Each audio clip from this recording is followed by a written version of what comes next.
Okay, guys, FYI for everyone within earshot of this phone, it's officially live starting a few minutes early, so we can see how many people are in the room and how many people get kicked out of the room for failure to plan for an expected large audience. So if you want to say anything, lean into the camera. If you don't want to disclose anything, step away from the camera.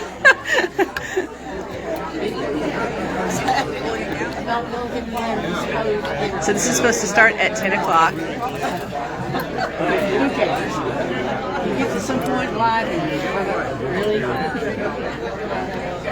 There are a city councilman that was out front mentioned that the fire code is 54 people in the room. We obviously have 54, more than that, well over 60. I counted earlier. So it's just a matter of who are they going to kick out.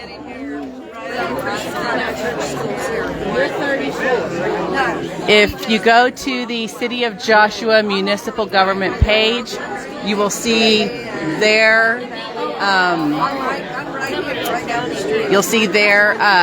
their post about this that they posted last night. So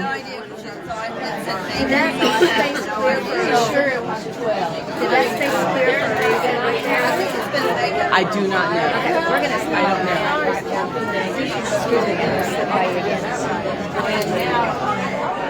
I tried to go to his son. The son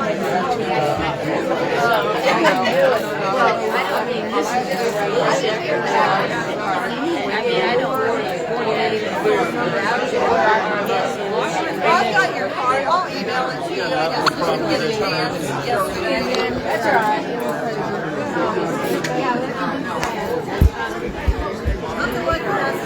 I plugged in, so I stepped back, took it off the tripod. That way I'm not blocking cords across the walkway.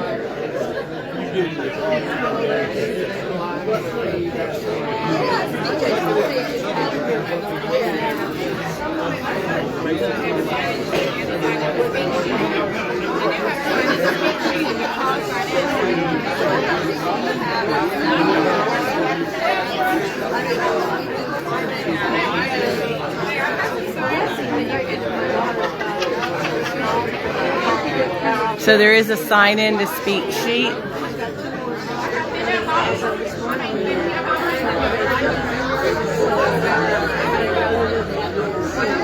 There's a lot of public school Johnson County Democrats here. Raymond.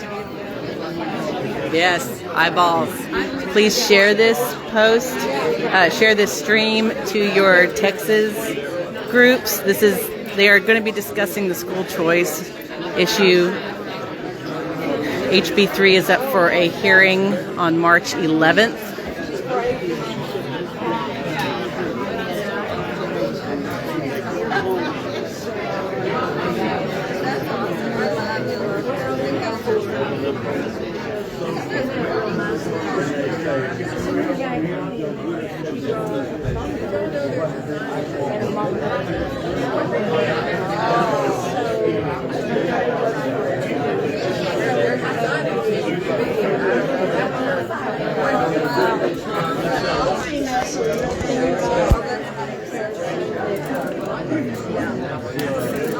Don't move. I'm going to sneak past you.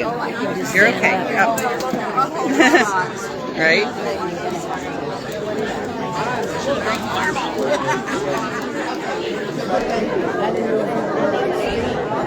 Oh, we have to sign in. You want me to? I was in the back. I've been in the back. Why? Why would they do that? There's Jerry right there in the back. And no, I got my tripod in the back. I got a chair. Something about that. But anyway, is there any topic? Sign in. Well, Well, I was just, But I know. rural schools are like the big deal, but Yeah, there I are know. other things. Yeah. Okay, so Joe's here. Nice to see you, Joe. Nova, everybody, Ray Cooper, everybody's here. Thank you. That's because they got booed really bad, and they're trying to cut down on how many people are booing them. They do a better Booed job. off the stage, cut their event short an hour in Palestine. Where did this happen? In Palestine. Palestine. So, yeah. At least that's what I hear. I did not personally hear the booing myself, but I trust the source. Well, it's a hot topic. Everything's a hot topic for me. Right.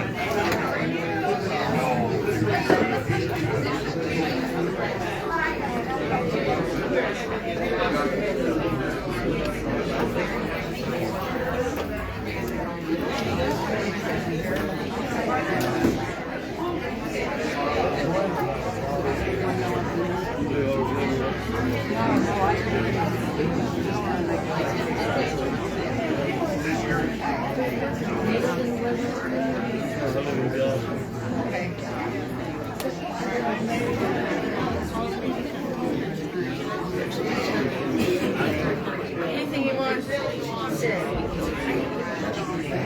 Anything that you would like to say?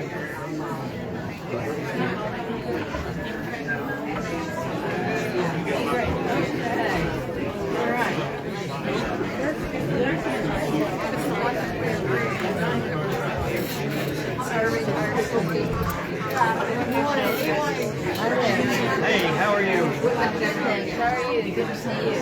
Good to be seen. Somebody said you ought to run for Roger Williams' place. Hi, how are you? Good to see you. Good to see you too.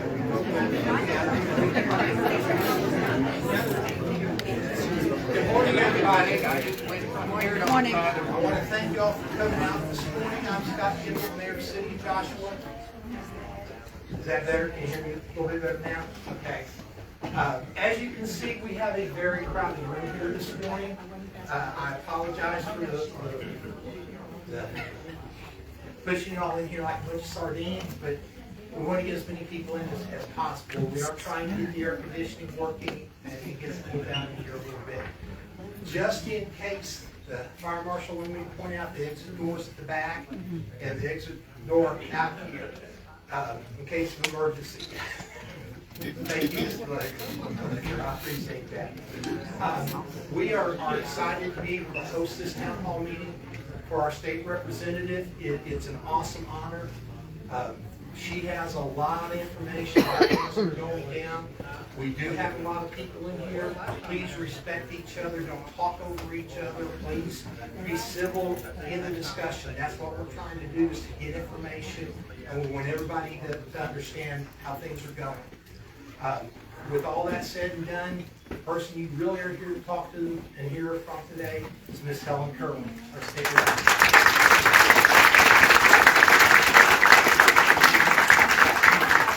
Thank you all. I'm thrilled to be here in Joshua. This is our third town hall meeting, and I'm so looking forward to hearing you all speak freely.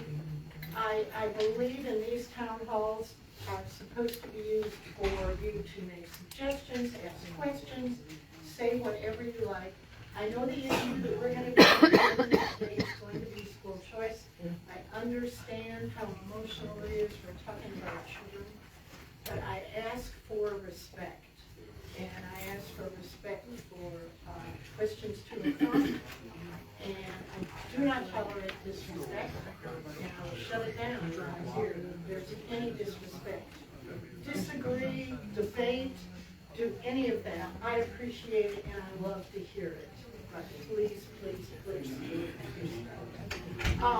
The first thing I want to thank Joshua. I mean, what an amazing, amazing city. an amazing staff. I don't know where you all went, but I want to thank this. This has just been an incredible community and so receptive to citizens and I keep in constant contact with them and it's just a wonderful time. So thank you, Mayor and Manager and Alice. There she is, the amazing Alice. Thank you. The elected officials, will you all stand up? There Commissioner Woolley's already standing. Our new DA, Tim Good. Yes, they're all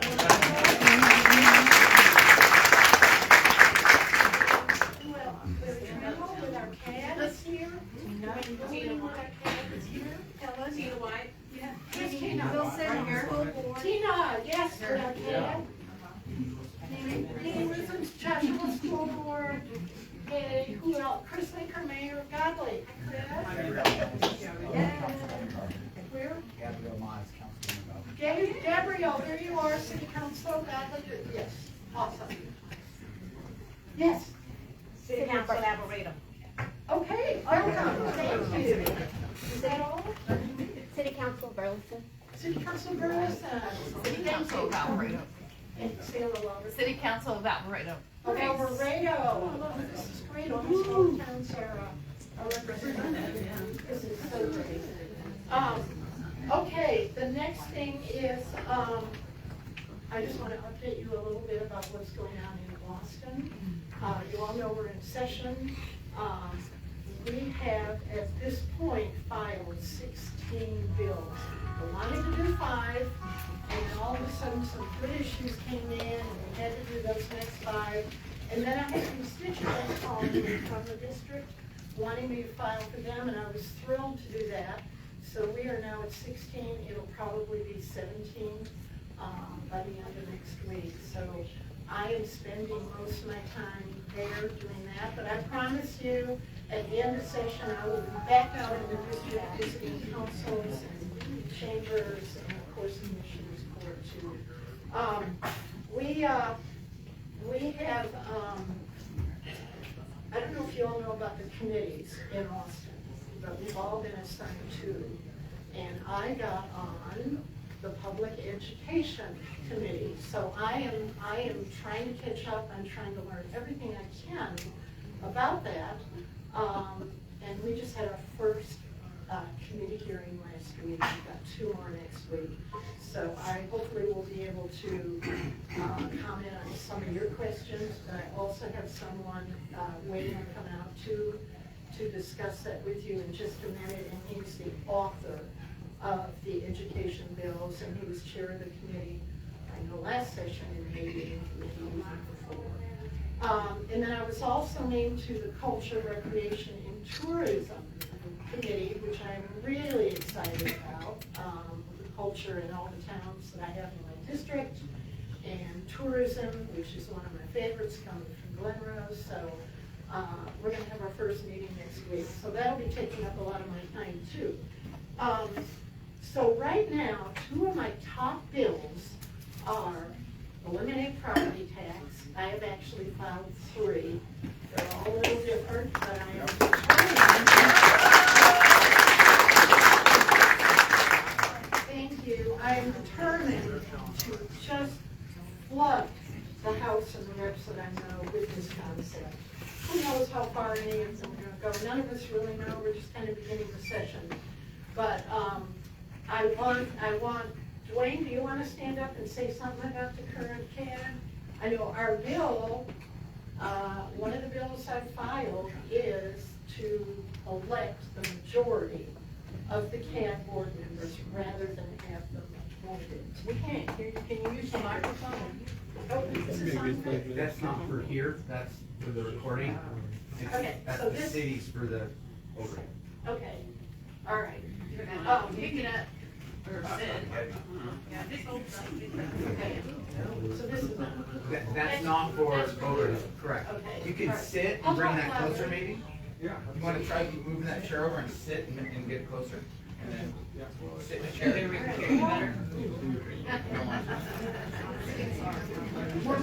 Practice on you. Oh, here we go. He's Mayor's side. There you go.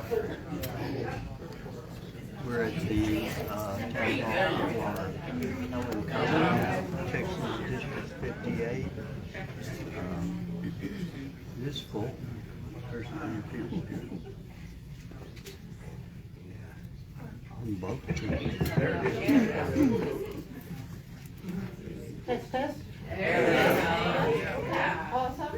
All right. Dwayne, do you want to say a few words about CAD? Any updates? Big thing, March 20th meeting. The big thing is we're going to be filling an open seat on the CAD. Okay, filling the last seat on the CAD, and hopefully my bill will, microphone's still not working. it's still not working. It's working. It needs to just go up. It's not working. Needs more volume. You need to Test. use your outside. Is that better? I'll just put it. Okay. My mom voice.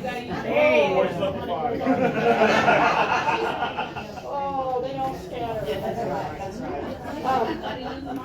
So hopefully if my bill passes, it will be a board, it will be elected for 5 officials, which is the majority, which will represent you. Our eliminated property tax, Joe Palmer is here to update us on that. Joe, would you want to take the microphone and tell them a little bit about it? Thank you, Representative. Can everybody hear me? No, the microphone's not working. Yeah, yes, it is. I can hear. Speakers in here. Eat the mic and speak up. All right, how about that? Yeah. All right, we're doing an auction. I need to. We got enough elected officials in the room. Feel like we could lower the tax rate right here, right now. Really quickly, my name is Joe Palmer. I actually bought property here in Johnson County 15 years ago. This was my home for a long time. I bought the property from a lady, a buy owner, and she was very sweet. She said, do you like pear trees? I said, well, I like cherry trees. I like peach trees.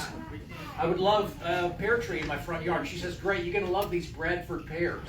And spring comes and summer comes and goes, no pears. I thought I was going to have a pear tree, but anyway, live and learn. Yeah. So I'm here on behalf of the group Eliminate Property Tax. We have 32,000 members on Facebook, thanks to Mr. Craig Hundley. Incidentally, Craig is by far the hardest working advocate for our group. He represents Johnson County. The work that Craig has done here with the CAD board and otherwise is astonishing to me and to the rest of our group. Yeah, let's Thank come on, you. just get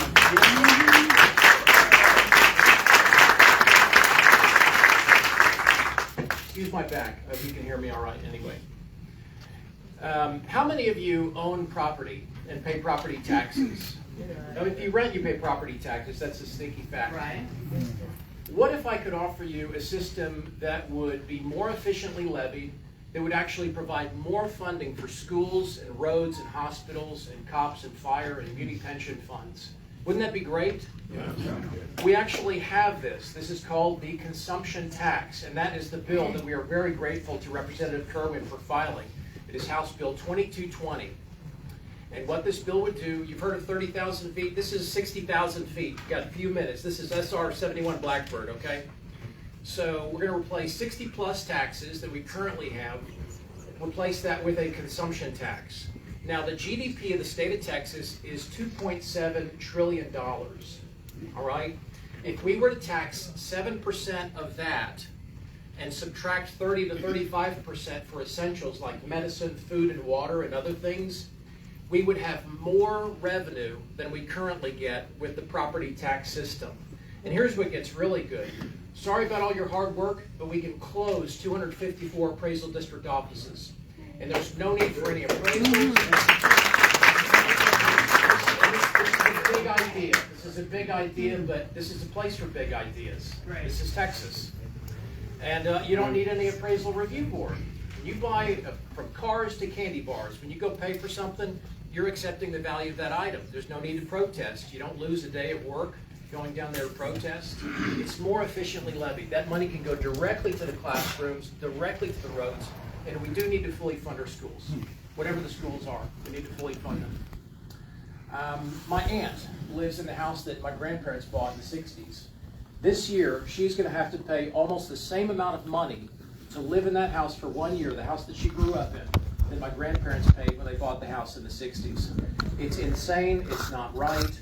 And incidentally, the property tax system, does anybody know where it came from besides Craig Hundley? It is feudal in origin. It is from the kingdom days. It was a method by which kings and their lords could control their serfs, their landowners. And back then, there wasn't a lot of commerce. There was a lot of agriculture and farming. And so that's where the value was. Now, we have a velocity of consumption that is not like anything we've ever seen before. A drone can drop a hot meal in your backyard that you ordered 10 minutes ago. There's so much, there are oceans of wealth that we can tax more efficiently to provide these services that we expect and demand. I've got some handouts. I've got some frequently asked questions here. Our website is eliminatepropertytax.com. And again, we are on Facebook, Eliminate Property Tax. We have a sister group that I created, Post Your Appraisal Nightmare here in Texas. A lot of venting there. And we'd love to have you join us. So here's what we need to do. We've got a House bill, very grateful for that. We need a Senate companion bill. So if anybody wants to talk to Senator Phil King's office, Senator Brian Birdwell, I'm just permanently going to think Brian Birdwell is the senator for this 7th district. Call your state senator, ask him for a companion bill. We want a hearing. We want the bill to get a hearing. This is based on extensive research and data that's been compiled by Rick Cunningham, an economist and attorney. This has been around since 2010, this idea. It's getting better all the time. And I'll leave you with this. If I could just get you to pretend that we don't have any system of taxation, but we do have to fund these things, and let's say we did it with a consumption tax, right? And I came to you and I said, hey, I've got a great idea. Instead of what we're doing, taxing the purchase of items, we're going to tax the ownership, okay? If you own property, you pay taxes. Your question would be, well, how are you going to figure out how much taxes I have to pay? All properties are worth different amounts. And I would say something like, oh, don't you worry about it. We're just going to open up 254 offices and hire tens of thousands of people, and they're going to assign value to all of the properties. Your question would be, well, what if I disagree? What if I want to dispute that? Well, don't you worry. We're just going to open up 254 more offices, and you can go in there, take time off work out of your life, and go protest. Oh, you mean like judges, like people that are qualified, they know about real estate, they're going to hear my concerns, and they're going to be obligated to accept my evidence? No, we're just going to get people off the street, but it's going to work out fine. It really is crazy. So let's not hold the proposed idea to a higher standard than the current system that we have. We've got to do something. Texas is the place to do that. And again, I've got handouts, and I'm happy to answer any questions you may have.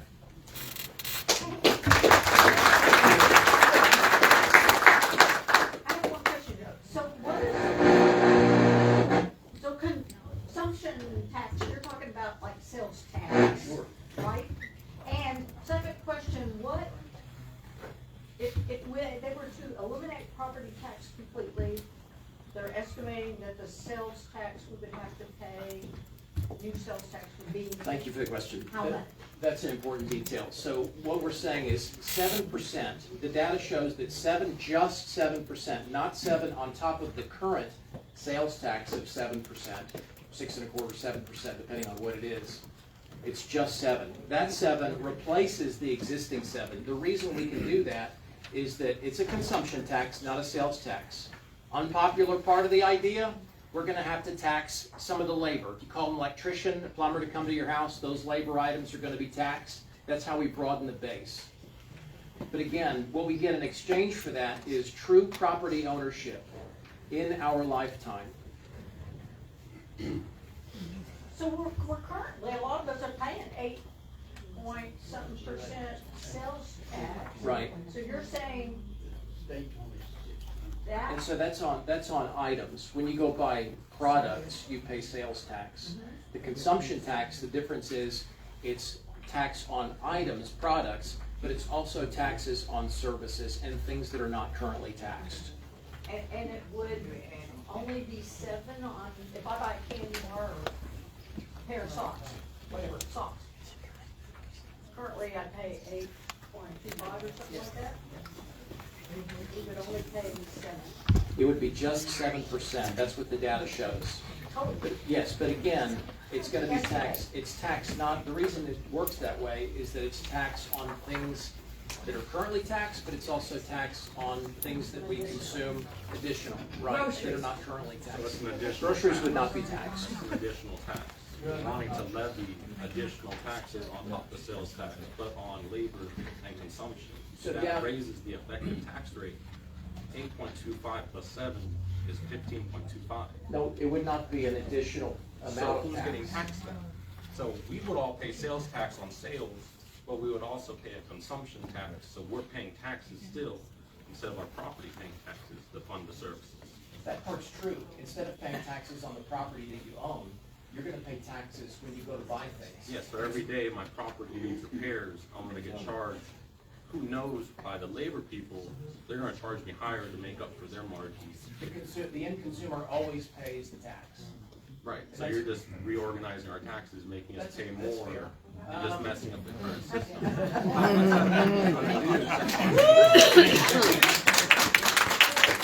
all right, so the goal is to cause chaos, not lower taxes. That's not the goal. But it's gonna effectively do the same. No. The goal is to make sure you can't get kicked out of your house. Where's the money from the lottery system that we stole? There's only one way to not get evicted from your house over not paying property taxes, and that's to end property taxes. Ends today at 11:30, and we've got a lot of questions. Sure, I'm happy to answer any questions. Okay, Joe will meet you outside after the town hall with all the things. That's a scoop.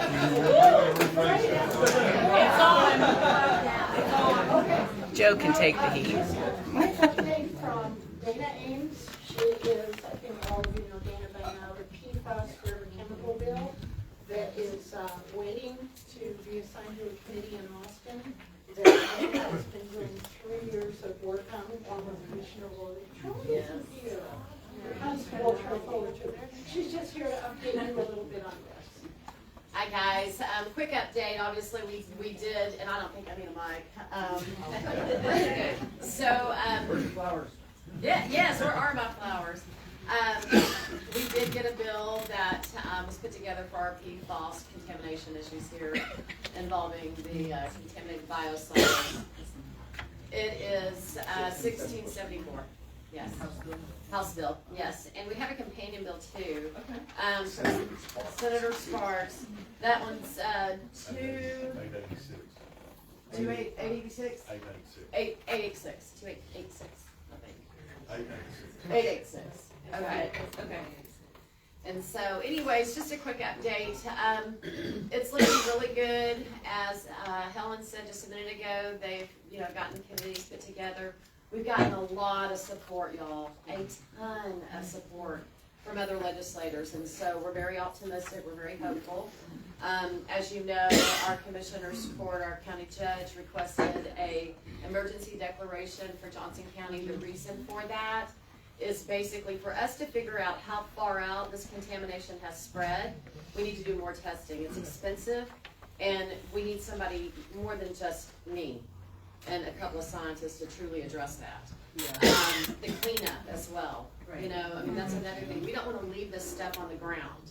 And so we need to figure out a remediation for that. And we've asked the governor to help with that. We haven't heard back. He's looking to see if it actually qualifies under a disaster. So I don't know what the outcome of that will be, but what I can tell you is Commissioner Woolley has been traveling all over the place educating people. And we've gotten a lot of support. The commissioners have done a phenomenal job. The county judge has done a phenomenal job. We're going to keep asking for help. We're going to keep fighting for our people and trying to get something done about this. If this passes, one more quick thing. I'll be fast, Helen. If this passes, you should know that our efforts that we have led here in this state, when we first started, there was only one state that banned PFAS. Now, we have 2 states. You've got Connecticut, so you had Maine and you had Connecticut now that's come on. Oklahoma's trying to ban it. We've got about 12 to 14 other states, and they're modeling what we're doing here. And those other states have reached out to our scientists to figure out how we've done what we've done. And so we are impacting other states and the decisions that they're making, which is really good because guess what? A lot of us travel and we don't want to eat that garbage in some other state. But those efforts that you're seeing out there largely came from here in Helen Kerwin. There you go. Nice. There you go. Without Helen Kerwin.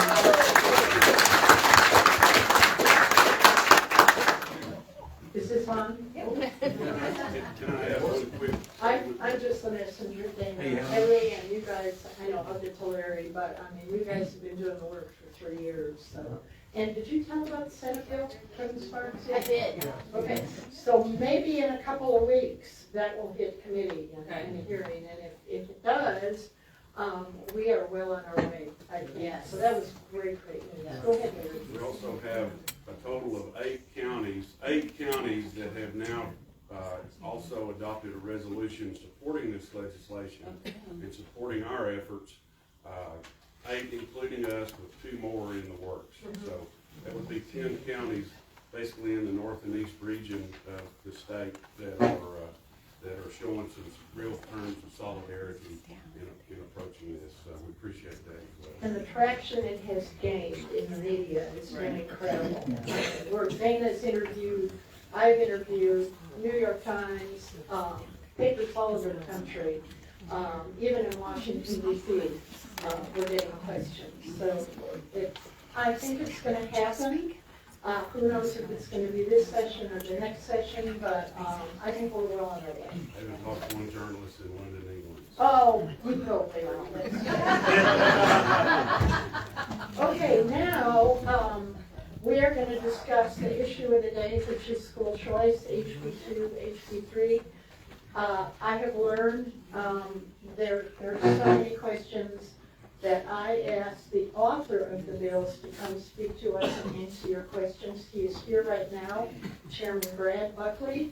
So you just feel free to ask him questions. Again, I ask for respect. Okay? Thank you. This is Chairman Brad Buckley.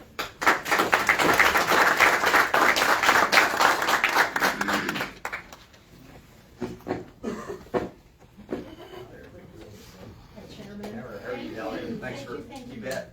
Do you want to sit down? However we do this, okay? You want me just to begin? Everything live? You got it. Okay, all right. Well, good morning, everybody. I want to thank Helen for inviting me up here today. My name is Brad Buckley, and I represent House District 54 in Central Texas. We live in Salado. I'm a veterinarian by day, and I've been serving Texas House since 2019. And, you know, it's really great to have Helen on as one of the members of the Public Education Committee.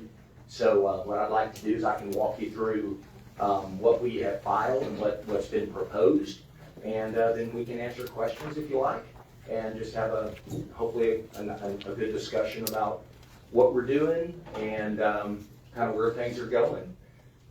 So about 10 days ago, maybe 9, we filed a series of bills that are the priority bills in the Texas House for our education agenda for this session.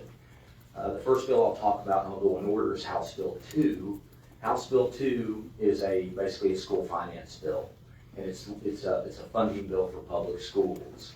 The bill is very comprehensive, it's very long, and it's very technical, but the goal of it was to invest the largest amount of money into public schools in the history of Texas. We went back and we looked at the changes that were made in 2019, and then we looked at ways that we could put the dollars into our schools in the areas where they could have the most impact.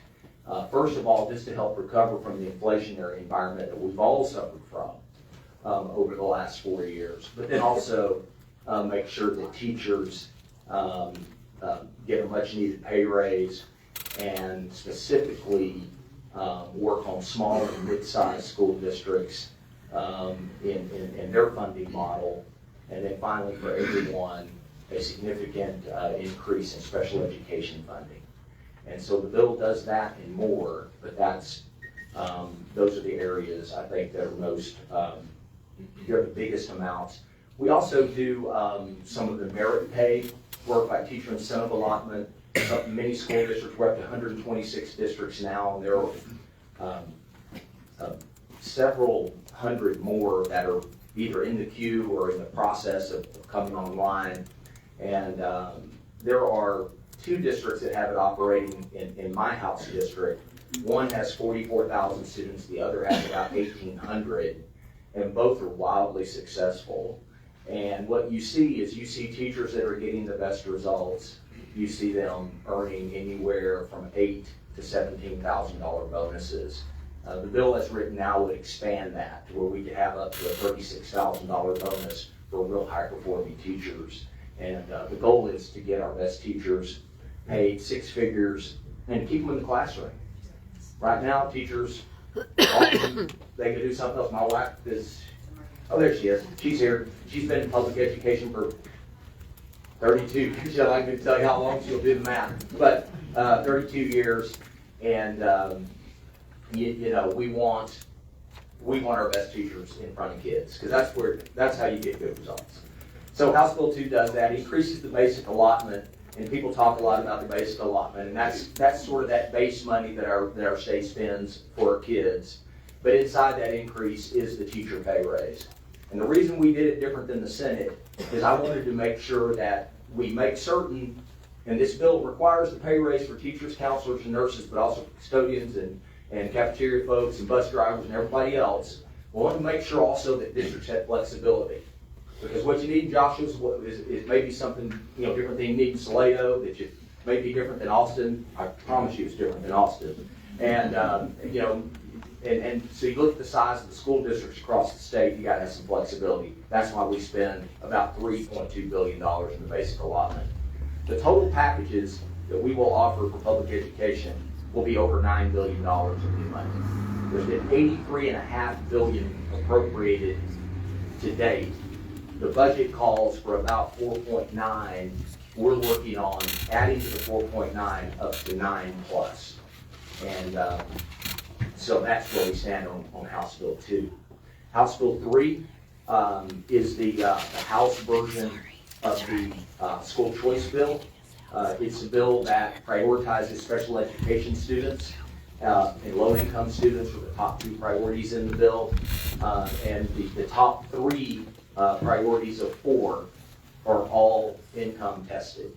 So they are determined based on your income and whether or not a student qualifies for special education. There is a homeschool provision in the bill where homeschoolers can, if they want to, can access an ESA, but it's a smaller amount. Our special education students in the bill, those that will qualify, receive whatever entitlement they would receive in a public school. So that's to make sure we know the cost of education for special needs kids is greater, and some of it is very high. We make sure that those resources are in the hands of parents where they can make sure these kids get in an environment that parents feel is best.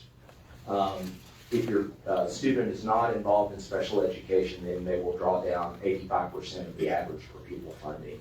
So it's stop shy of what the average is in the state for public schools, because it's 85%.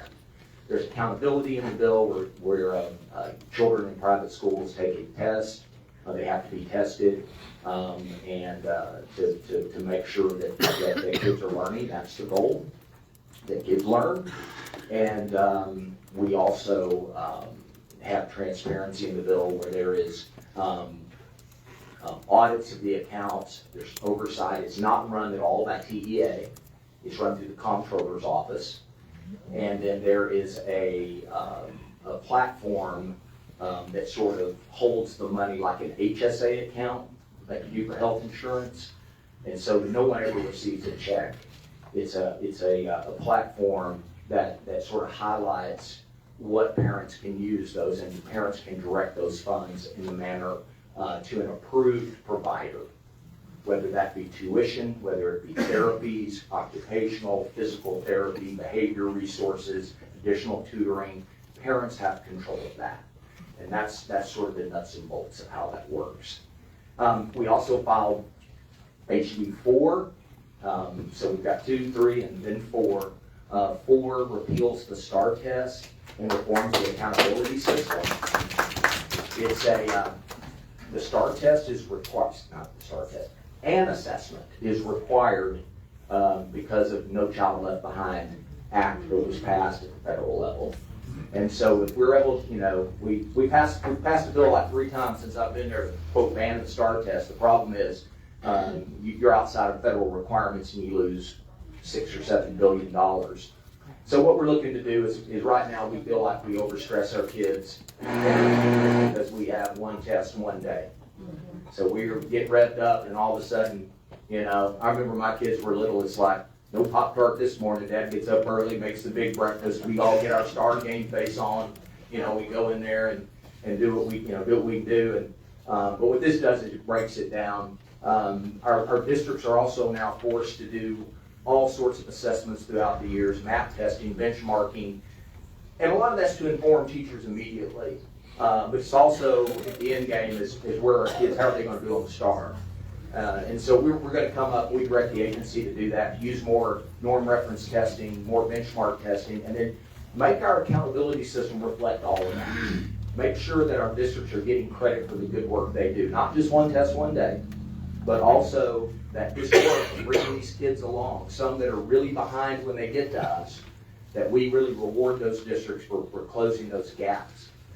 And then we're going to change the A2F system to better reflect kids that are connected to really meaningful work, and I mean good jobs. Microsoft Word certifications are great, but they don't really impact what you earn when you go out to make a living. So now we're creating a list of high-paying careers and occupations and trades that districts get credit for when they partner with community colleges, and we do better training for education for kids so they can go and they can earn jobs. And most of these jobs average starting salaries of anywhere from $60,000 to $65,000 a year. I always use plumbers for example. The average age of a master plumber in Texas right now is 58 years old. And so, there are many of the trades that are so important that kids have kind of drifted away from in some extent, or to some regard, but now we want to make sure we have more incentives to encourage kids to do those things. But it's also cybersecurity. It's also chip production. We have, in Central Texas, and I know y'all have it going on up here, you got everything. I mean, we got Samsung about 25 miles from where I live that's going to hire 21,000 people. And, we're going to have a trained workforce. And man, that's important.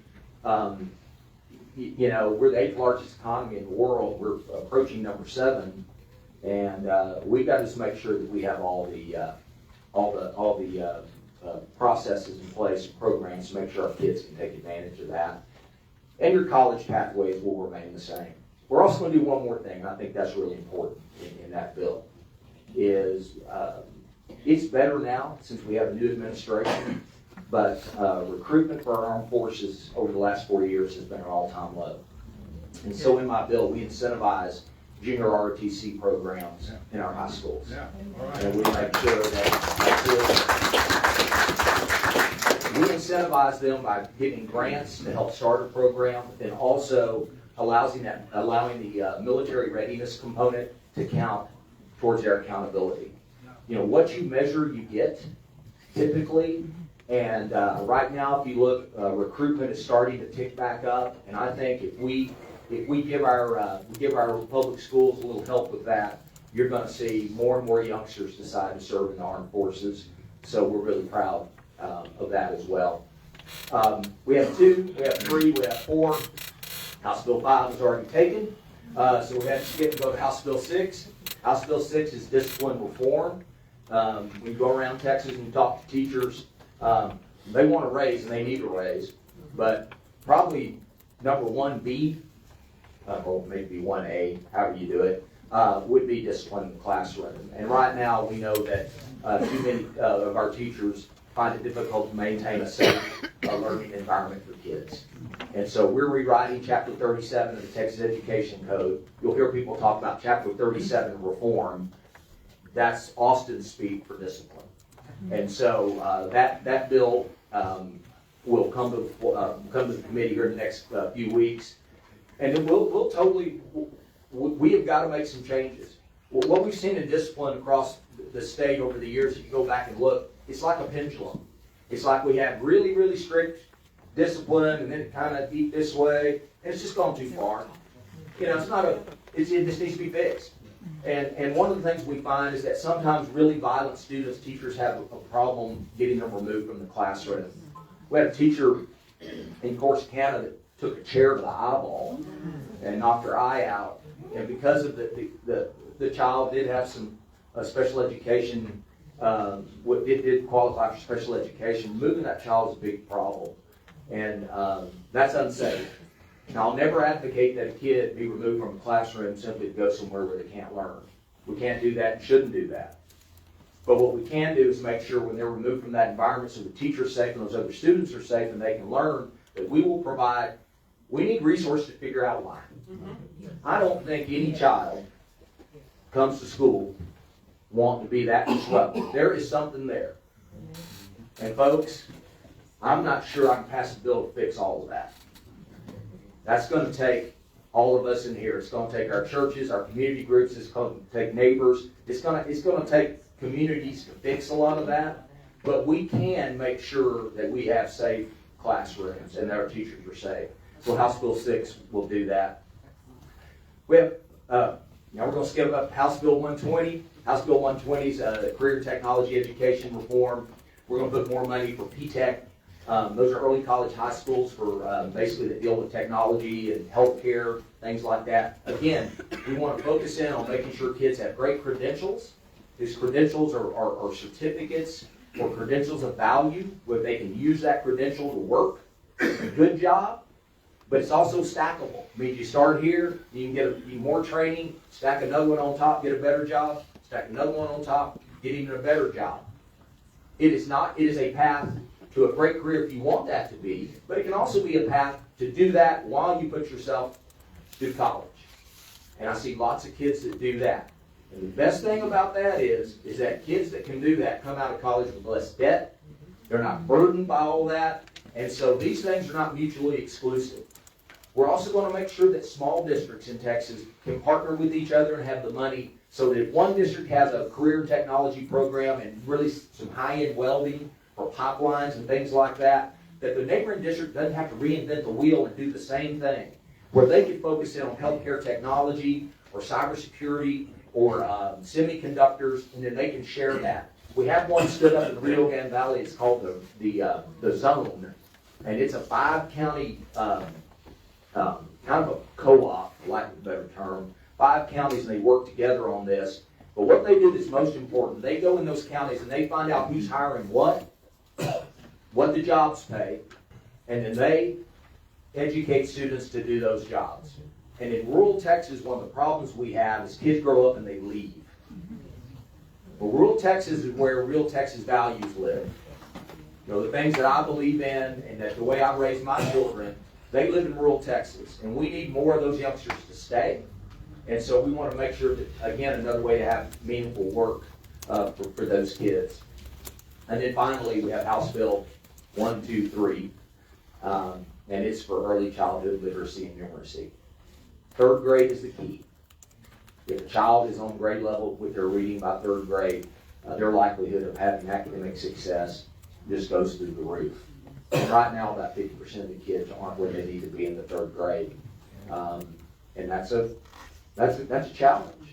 And so we're going to make sure that our school districts have the resources they need there, that we're using best practices, that we're back into, in phonics, and we're building a knowledge content for kids to understand what they read. My kids were pretty lucky, when they began to learn to read. We were pretty fortunate. We take them places. You read a story about the beach, they knew what it looked like because we've been there. You read a story about something about, something in a rural area and a cattle ranch or things like that, they've been there.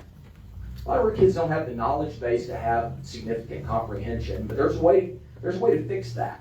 And so you got to be real, you got to mean to do it, but we can do that. So House Bill 123 really begins to do that. And at the end of the day, it also gives some power to the parents. And if the child is not approaching grade level in the 2nd grade and 3rd grade is coming, we're going to give you some resources to get high quality tutoring. Put it in your hands, moms and dads, to make sure your kid is on grade level. Our teachers are busting it, trying to get them there, but now's the time for all hands on deck. We need everybody involved in this process. As we get kids on grade level, especially in reading by the 3rd grade, we're going to have a whole lot better outcome at the end. We're all going to be better off for it. There are more public education bills that will be filed. I suspect there will be 500 to 600 to 700. There will be some really good ones and there will be some really bad ones. My job as the chairman will be to determine which bills to hear. And over the next several weeks, Representative Kerwin and I will spend a lot of time together, probably more than you care to. Our hearings are known to go long, way into the wee hours of the morning, but we start on Tuesday at 8 a.m. On the school finance bill to make them the largest investment in our public schools in the history of this state.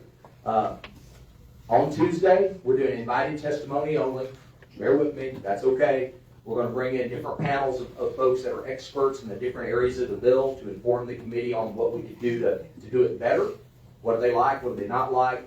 Did you ever think of that? We're going to learn something. Then on Thursday, we're going to reconvene at 8. We're going to hear public testimony all day long on school finance. And so that's what our next week has ahead of us. And I can take questions if you like, and I don't know how we do that here in Joshua. I'll just go around the room. If I skip you, make sure that I come back to you. I'm going to go by rows here. Yes, sir. Yes, sir. We all know Ms. Kerwin's daughter, Brooke Rollins, is now the Secretary of Agriculture in D.C., and her goal is to bring back the small family farms.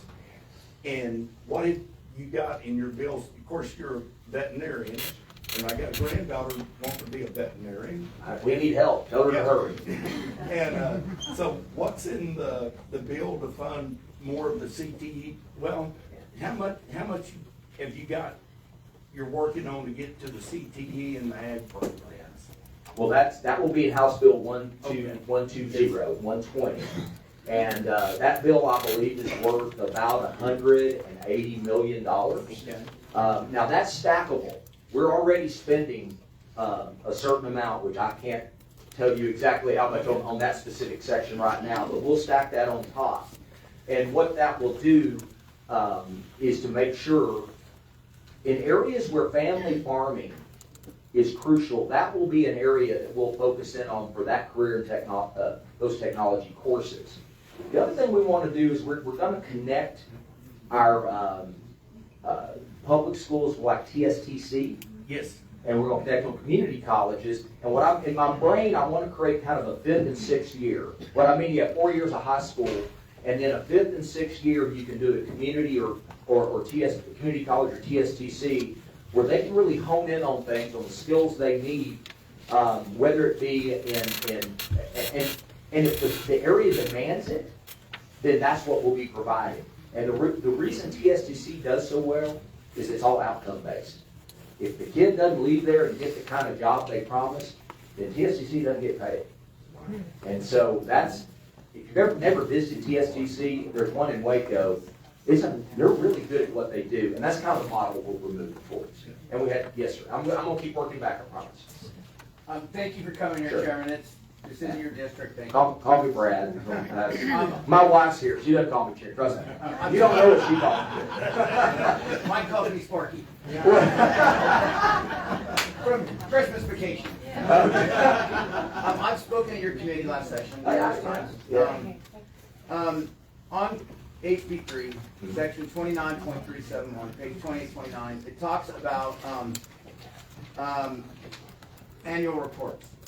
And this is to all participants, and it's referring to the annual longitudinal report. And it speaks about data collection upon graduating. These are after they're done participating in this program. It says all participants, whether 1 semester or 12 years.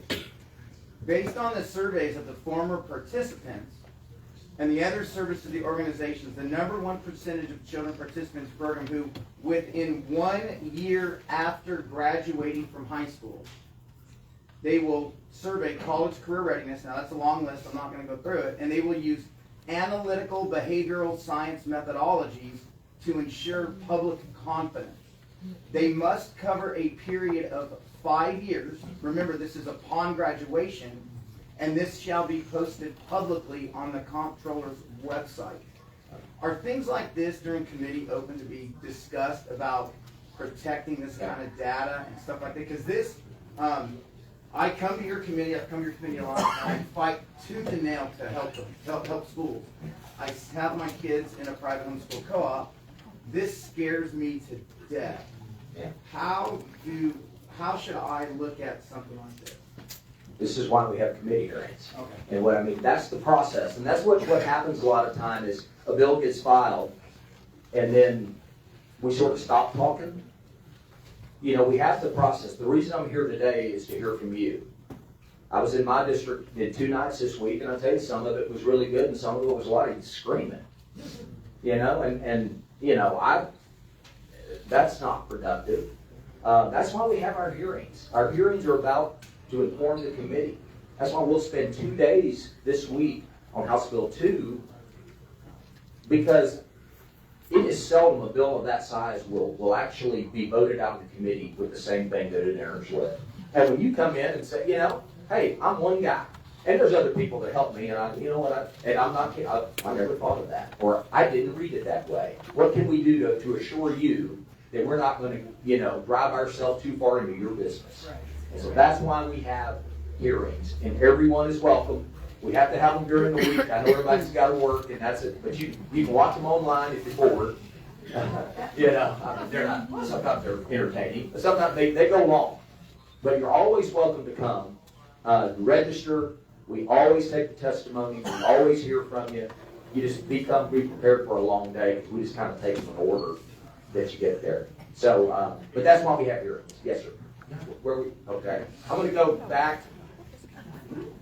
I'll come back up here. I'll go to you. Gentlemen, take your hand up for a bit. All right, so, listening to all the bills, the one question I have, is there anything in any of the bills that you have that would have any hardening of our schools for safety? Yeah, thank you. Yeah, there is a Senate bill that's coming over, and I can't remember the number, but it doubles the amount of funding for school safety to include hardening.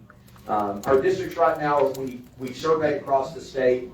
Some of them have hardened, most of the hardening projects done. Others do not. So we have more for campus funding and more for pupil funding to the tune of just doubling everything. And I don't think the discussion is over on that one. I think it probably be more. And we also now have our ongoing audits where districts are evaluated. Not by scary looking people, they come in suits and ties, but they check the doors, they check everything, and there's an ongoing process to try to ensure as much safety as we can. Yes, ma'am. Okay, so I'm going to go over several things. I'm going to talk a little fast. That's fine. So some really big concerns that we have is, of course, in all these things that we're doing, we're going to create a lot more positions, which is growing government, especially on the comptroller. And I read through this. So that's a big concern, that we're growing government.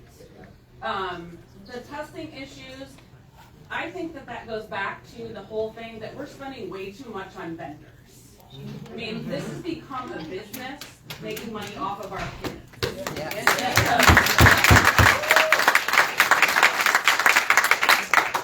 Again, the cybersecurity, that's going to require more positions, you know, within it.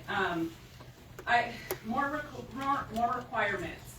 Teachers are already stymied so badly that they can't be creative. My daughter is a student teacher now. She wants to teach high school English. I don't have enough time to tell you what she is experiencing in an 8th grade middle school English classroom. But I'll tell you right now, these teachers have no room, when you put so many requirements, no room at all to be creative.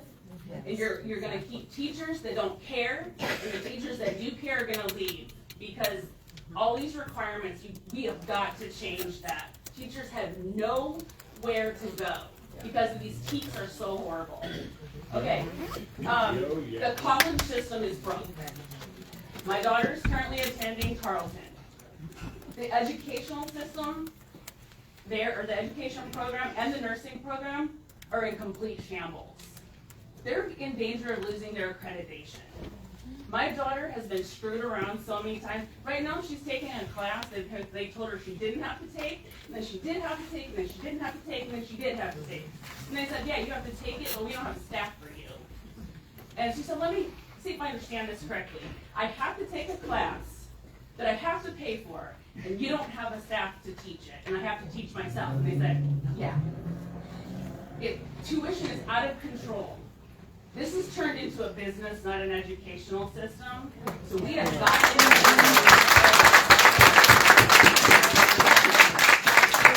I'll just kind of end with this. Oh, I want you to know that I know personally someone who just finished their dissertation.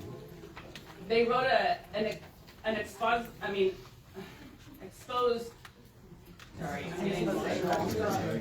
she wrote about the TEA. They embargoed it so bad, they embargoed her paper for 2 years. So we have got to get control of this. Lastly, we have got to get tech out of school as a primary. My daughter's having kids in 8th grade come into her class for 90 minutes, and they're just doing this on a tablet. That teaches them nothing about English. One example from Godly High School, Godly ISD, I'm in Godly. At their school board meeting, during accountability, they're talking about the taper. One of the administrators said they had a kindergartner come in, and they didn't know what to do with the book. They were handed a book, and they go, like this. So, tech is not helping our students. It's becoming a crutch that teachers can't even I'd rather see kids run around the table at Applebee's than someone entertaining with a laptop. And okay, lastly, so. I don't like this bill, I'm sorry. I don't like it. I think HB3. I think there's concerns. What I'd like to suggest, and I'm happy to send more information to you, the public education tax credit. There's some information. I can send that off to you. We don't have to discuss that now. That's an alternative. House.texas.gov, look up Brad Buckley, send it straight to you. I can send it to you. Please do. Thank you. Okay, thank you. We're going to go back over the road. Brad, how about her coming to the open area? There's a lot of issues for the committee to hear. I would love to. I'm a nurse. It's so hard to get time off. I mean, I literally have to, for me to request time off sometimes, I have to, like, I mean, we don't have that opportunity, but if I can, I would love to be there. You can submit written testimony. You can do that. You can do that. Yeah, Greg can help me. Yeah, let him help you do it, okay? Because I don't know how to tell you how to do it, but I know I get them. They just appear, okay? I have a lot of resources around. Don't tell anybody, but yeah, I know they appear. They're happening. We're gonna go right. Yes, ma'am. I'm going to stand up so you can all hear me better. I want to say thank you to Representative Kerwin and to you for being here today to address our concerns. I'm a retired educator, and something you said a while ago, I agree with, that what gets tested gets taught. As a retired educator, I firmly believe that. And what my question for you is, will the schools that are accepting vouchers, I'm concerned about accountability. Will they be giving the same test? When you talked about testing a while ago, that wasn't really clear to me. Will they be giving the same test that public schools and charter schools are required to give? Because I was also in testing. I tested children for special education, and I know how many different kinds of testing there are. Our testing now is a basic skills testing in Texas that's given. I helped give many of those tests in the past. And what my concern is that for an accountability question, will they be required to meet the same requirements that public schools and charter schools are required to meet? Also, as a taxpayer, I'm interested in, is my tax money being used appropriately and wisely with homeschoolers? I have a niece who homeschools. She does a wonderful job. But as an educator, I've seen children withdrawn from public school over a discipline issue, taken home to be homeschooled, and they ran around the neighborhood all day, and then they came back to us 2 years later, further behind than they were when they came. So I want to know what your accountability is. Is it going to be the same stringent requirements that public schools and charter schools meet, and will they lose their vouchers if they don't meet those requirements? Thank you very much. I appreciate your Yeah, absolutely. So I'll try to cover all that and make sure if I don't answer all of it, make sure you mention what I didn't get to. So first of all, the only private schools that qualified in the bill, they must be accredited, and there's an accreditation process for private schools. There are about 20 of these private schools that currently teach the same standards, in the same order, and you're a teacher, you can say it better than I will, but there are TEKS, standard, Texas Essential Knowledge and Skills, and they're basically taught in a certain sequence. And that sequence then is tested at the end in public school with the STAR test. There are private schools that do that, and they give the STAR. And I'm told there are 20 of them that do that. The others teach a different order and a different standard, if you will. And those do give exams, and what we do is we require they give the exams that they currently take. Okay? And my fear is this. The bill I first wrote had the STAR test for everybody. But we looked around states that do a school choice program, and they said, take the state test, and they applied it to schools where they didn't teach things in the same order or what have you, that they didn't get valid data. And so those states moved to another norm reference test that basically has what's called a STAR crosswalk, which is basically a way to make an assessment of where those kids are. As far as homeschool parents, and those students returning, what we're going to put in the bill, and what I had in the bill last time was a way for the dollars to flow directly back to the public school. But there's an easier way to do it, what's called PEG grant, and that means if a child leaves, let's say a public school, and they're either homeschooled or they go to an ESA or a private school and say, didn't work out, didn't like it. First of all, any money left in the ESA goes back to the Treasury. It doesn't get refunded to anybody. It's back to the Treasury. And then when that kid or student goes back to a public school, the PEG grant is weighted funding. So they start drawing down money, but those kids generate, for lack of a better term, more dollars for that public school for extra funding for the child that returns. And I think that speaks to the homeschool issue. And I've heard that a lot through talking at town halls, of how many times a discipline problem will be removed, go to homeschool for however long, kind of, I guess, to avoid consequences maybe. I mean, that's what it sounds like. And then walk right back. And the other thing is the federal requirements on testing. That's what our public schools will always be under, as long as we're under No Child Left Behind. Now, there's talk in Washington, from President Trump talking about dismantling the Department of Education. I will tell you now, I'm not an expert, but especially when I talk to special education teachers, they tell me some of the federal requirements they have for special education. They spend more time doing paperwork than they are taking the most time teaching kids. So I'm for anything that does that. Teachers need time to teach, and the rest of the stuff we need to clear out of the way. Well, you've had your hand up a long time in the back. Well, thank Look you. at that. I'm a retired educator as well. Last 15 years I worked with at-risk high school students. My question though is the bulk of school districts are in rural areas. They do not have partnered support. They do not have access to junior colleges. In fact, the public school district is the largest employer and largest consumer in that county. You mentioned the zone in the Rio Grande Valley. Yes, sir. It's an excellent idea. My question is this: are rural counties, will they be under mandate to set up a zone so their students can have full access, or will they continue to suffer because they're not in a metropolitan area and they don't have access to corporations, hospitals, and other facilities that will give them on-the-job training? You know, as a veterinarian, and I know, as I was 20 years a manager in high-speed packaging, that on-the-job training is the final step in any certification process that makes that individual ready to go and earn a job.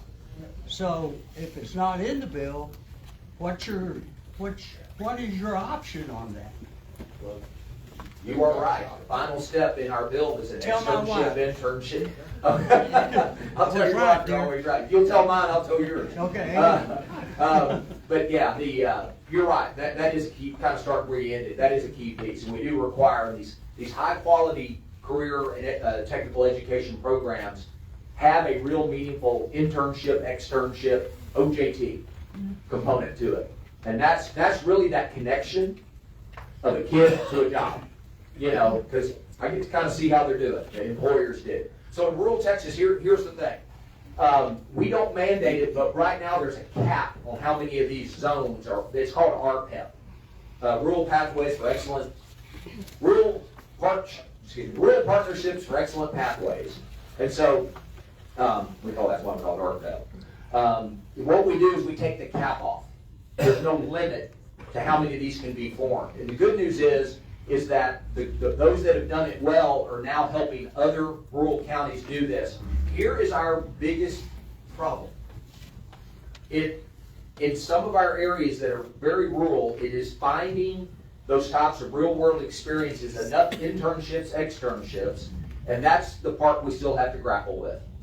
And, but, you know, what I believe, I think the way we work now in Texas, the fact that, you know, there's more remote work, I'm not saying that's good or bad. I like people to come to the office, but there is more remote work. It looks like demographics. You see more people living rurally and working maybe remotely in something more urban, suburban area, and that's great. But we've got to, once that solidifies, we have to make sure that employers will begin to seek out that area. And what you do see in some areas is you're seeing around the Temple Belton area where I live, is some employers are moving more rurally because it's less expensive to buy the land. And if they're within a certain distance, they're taking a shot on that as long as we can provide the workforce. You bring up a real challenge. I don't know if we're going to solve it completely, but it's certainly one that we're trying to solve. Yes, sir. Michigan. Sorry.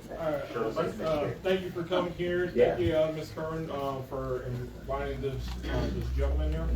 My name is James, and I've been a school teacher since '06. And the one thing that I can agree upon is that, one, the discipline issue has gone in the trash can big time. 3 weeks ago, I got assaulted at this current district that I'm at right now for the third time.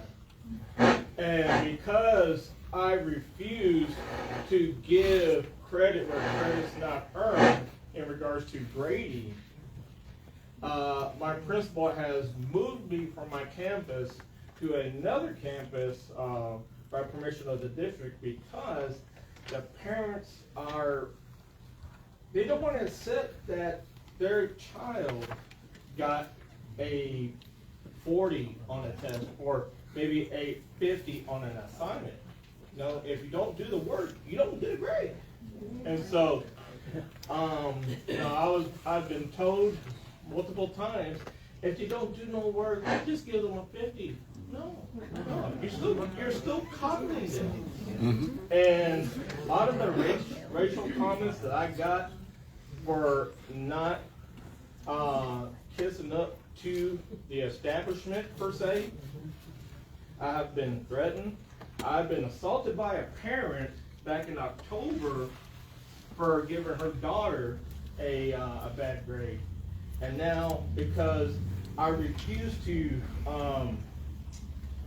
I could say, be soft on the way I treat my kids or coddle them, I'm being punished and being put into another campus for the remainder of the year with a non-renewal. And so there's that. You talked about, trying to help the kids out in regards to trying to get some sort of further education after high school. Well, as somebody that in order to get out of education, I'm falling back on what I've been teaching for over 10 years, and that's cybersecurity for my business. And with that being said, the one thing I would say is this. Kids learn more instead of getting a certificate, because a certificate is only worth the paper that it's printed on. In fact, you can take that paper and go to the restroom with it. That's what that, and that's using that Microsoft certification. And so with that being said, what I've been hearing from friends that have businesses, they want skills, they want experience. And so I've been pushing my kids to, once they get into high school, to get into these computer classes where they learn cybersecurity skills. So maybe having employers come in and give them a tax break to, bring these kids on, in these, low-income high schools to teach them to break the cycle of poverty. Yeah, that's the key. That's where we struggled in career technical education, is connecting employers with our schools. And we heard the other day, and in our hearing from TEA and the Higher Education Coordinating Board and Texas Texas Workforce Commission at the same time to see how they're better linking that together. You make a really good point that often we're not connecting kids and their skills with the jobs that are out there. And so and that's part of the reform that we're doing in House Bill 120. Because right now I got kids. James, excuse me, I don't want to interrupt you. I just want to read the room because we're running short of time. If you all raise your hands, who has a question left? I signed in. Okay, I'm gonna try to.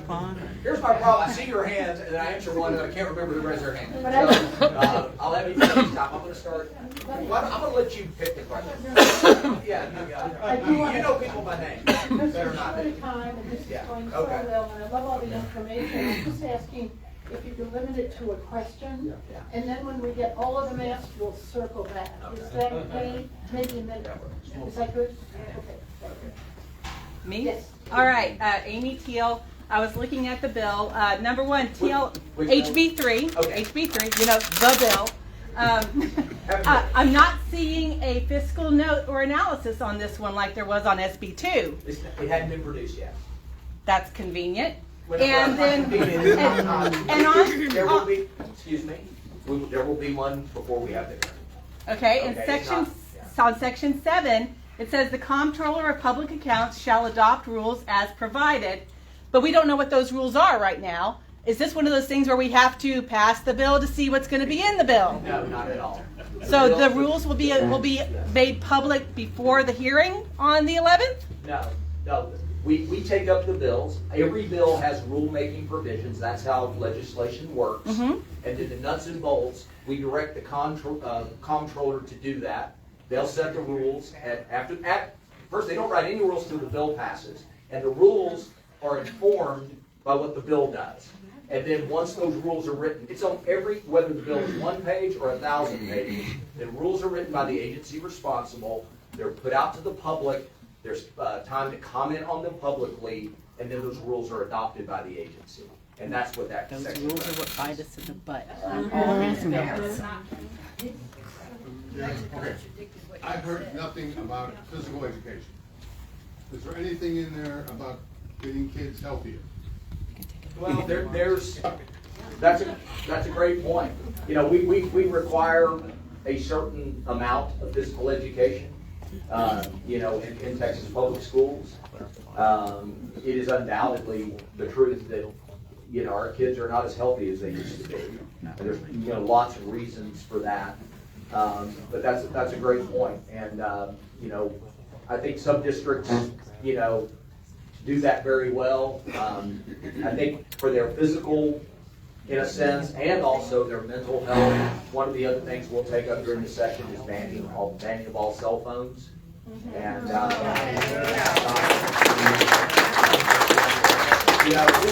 districts are already doing that. Some places where my lovely bride works, she wrote the policy. They ban cell phones at Galena ISD, and there's 44,000 students. About 2 weeks of rough, And then the biggest complaint was, man, there's a lot of talking during lunch. That's what you're doing, talking lunch. We're going old school there. Yes, ma'am. Right. I want to know where the lottery money is. Yes. How is it being spent on the school? Because it's supposed to all go to the school. And now all we're getting from the lottery is the monkey business. Well, I think Representative Kerwin and I both want to know where the lottery money is. And you know, I'll let you out. Oh, yeah. you don't know. That's a big issue with me. And I actually went to the Senate hearing on this 2 weeks ago, and listened to, and this, anyway, a lot went on in that hearing. There is 35% going to education. For everyone out there that's kind of my age, Dan Richards got this passed, 95% less distribution. I don't know where it went either, and I would love to take that on. They're in sunset right now too, which is important. Yeah. Yeah, so there'll be oversight. You want to keep calling? I'll go to you. Give it Henry. A lot of good points have been made. For example, to talk about the vendors. On the HB3, it's, at least in the SB bill, which is the Senate companion, it's $1,500 in addition to the approximately $10,000 for special ed. Those private schools that do have special ed are using vendors. And I'm pretty sure $1,500 is not going to cover Our bill is different. Our bill, whatever the child is entitled to in the public school, that's how much they generate to go to the private. Yes, less the federal, unless y'all are going to add the federal, but that still winds up being approximately about 12,000. No, well, That's what's in your bill. no. It's capped at 30,000 for a special education student. It's based on their IEP and then the work that's generated, the cost of education. But it's dependent on the funding of the public schools, as you say. Yeah, it's depending on what that child is, what they call the entitlement is for that special education student. And also, the private schools actually are not required to accept these students. The private schools can accept or not accept any student. That's correct. Also, it's $1 billion is for this, and it covers 100,000 students in the state of Texas. So we have 5.5 million public school students, 325,000 private school students approximately. So $1 billion is going to help 100,000 students maybe. 20% of those 100,000 will go to families that they don't have to fall into disabled or poverty, that sort of. 80% fall into that category. 20% fall into go to children without disabilities from more affluent families. So we're $1.7 billion behind in special ed in Texas. It seems like, especially when we talk about special ed, for example, the child that was violent, the work that the special education paperwork they're having to do, when they're almost $2 billion behind in their funding. We're adding, it was, I believe, $1,600 something raised in 2019, and you're talking about raising, it's $220 per. So that's, I don't know how that beats inflation, but it seems like the $1 billion is only going to benefit 100,000 kids or less in this whole state. It seems like that could be better spent on public schools. And also when people are saying get the businesses out, it also makes no sense that the comptroller is running this. And that points to the testing issue. How is the money department of our state going to come up with the testing requirements? They don't. The bill requires that. They simply collect the data for those kids that receive ESAs.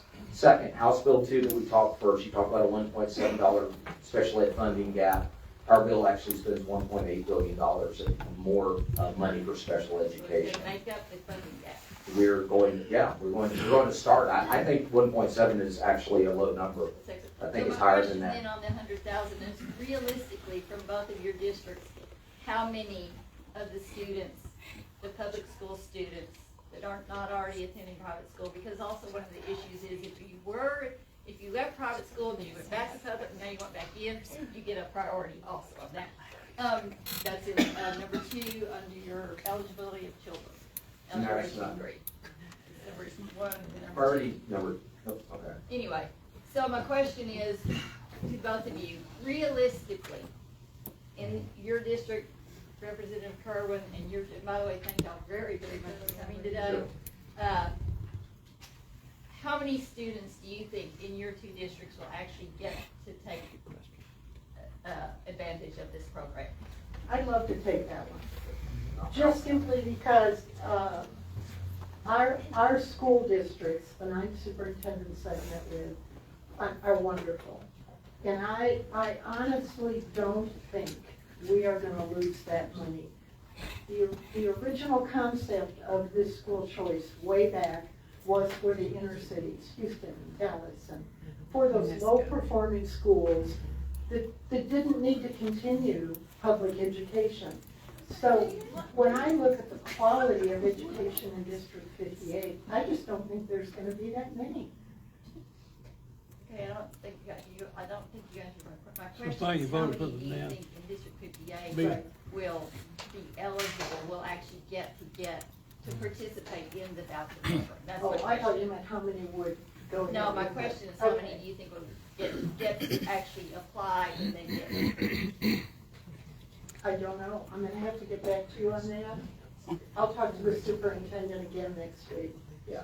What is your name and number?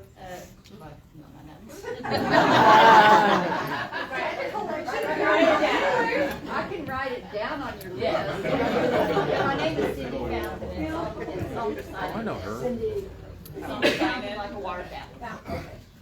But I'm going to Austin on the 17th, and hopefully I can make an appointment. I'd love that. I'd love that, because I'm still learning. I applied for the Ag Committee, y'all, just so you know. Public education, so it's a big learning curve here, so, but I would love to meet you. Yeah, thank you. Okay, and I'm glad it was you who pointed at me, because you said 2 contradicting things that I'm not sure about. Okay. Because, and you back there in Michigan were talking about certifications are not important. They are. When it comes to working, I'm a former IT person. It makes a difference when you're applying for a job, they're looking at that. And then you said that when you can get this certification and work on top of that, and you can do this, that's true. But then you said that it wasn't important. Those things are important. It would be great if they could get them in high school. And then another thing, you were talking about discipline in the classroom. How large is your class? How many students? My classes are up to, in the 5th grade math classes, the biggest one I have is 25. Okay, because usually the smaller classes where you can have more individual attention to your students, you usually don't have disciplinary problems. I mean, now that's and I am kind of removed from that because I don't have any grandchildren in Johnson County, but I went through the school system and both of my children did, because I'm a native of here.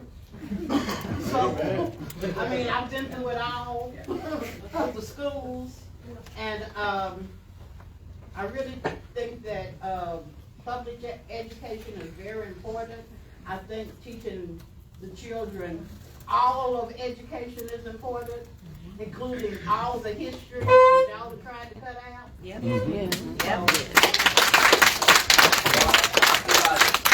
If I said that the stackable credentials are important, that's not, I misspoke. I agree with you. The credentials are important. Absolutely. And I'm working my way through. All right, who still has a question? Oh, okay. Who else has a Helen,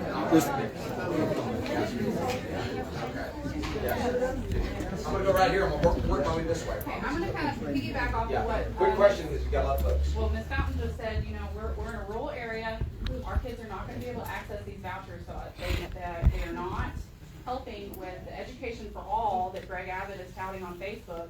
It's education for some.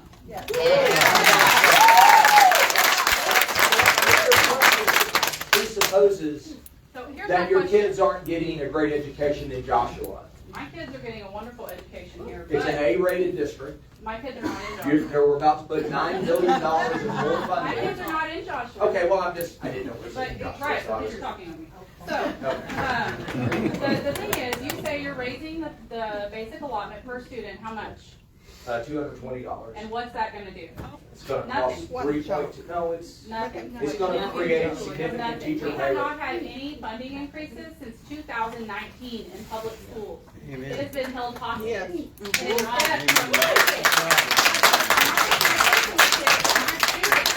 instead it is death. It is death. And I wanna ask Ms. Kerwin, have you spoken to your constituents about their thoughts on these bills? Do it now. Okay, so what is the percentage? I would like to see a poll for who supports it. I would like to see the numbers. Can Support the voucher. Okay, I do this everywhere I go. This question comes up. It's always about the poll. I reference the poll and people shout at me. So I would like to give you something to go look at and look for yourself. What's Okay? the poll? Your proposition was too big. No, it's not the proposition. Yes, There's a poll done by the University of Houston in conjunction with Texas Southern University from July of 24 that talks about this issue. It's from the Hobby School at the University of Houston, and it surveys families across Texas. You can look at it and decide for yourself. That's one of many polls I've seen. So what I do understand that in rural Texas, folks are concerned that there's nothing, quote, in this for them. But I can tell you, $9 billion of real money is coming to Texas public schools. It's not The about me, largest it's about in- my kids.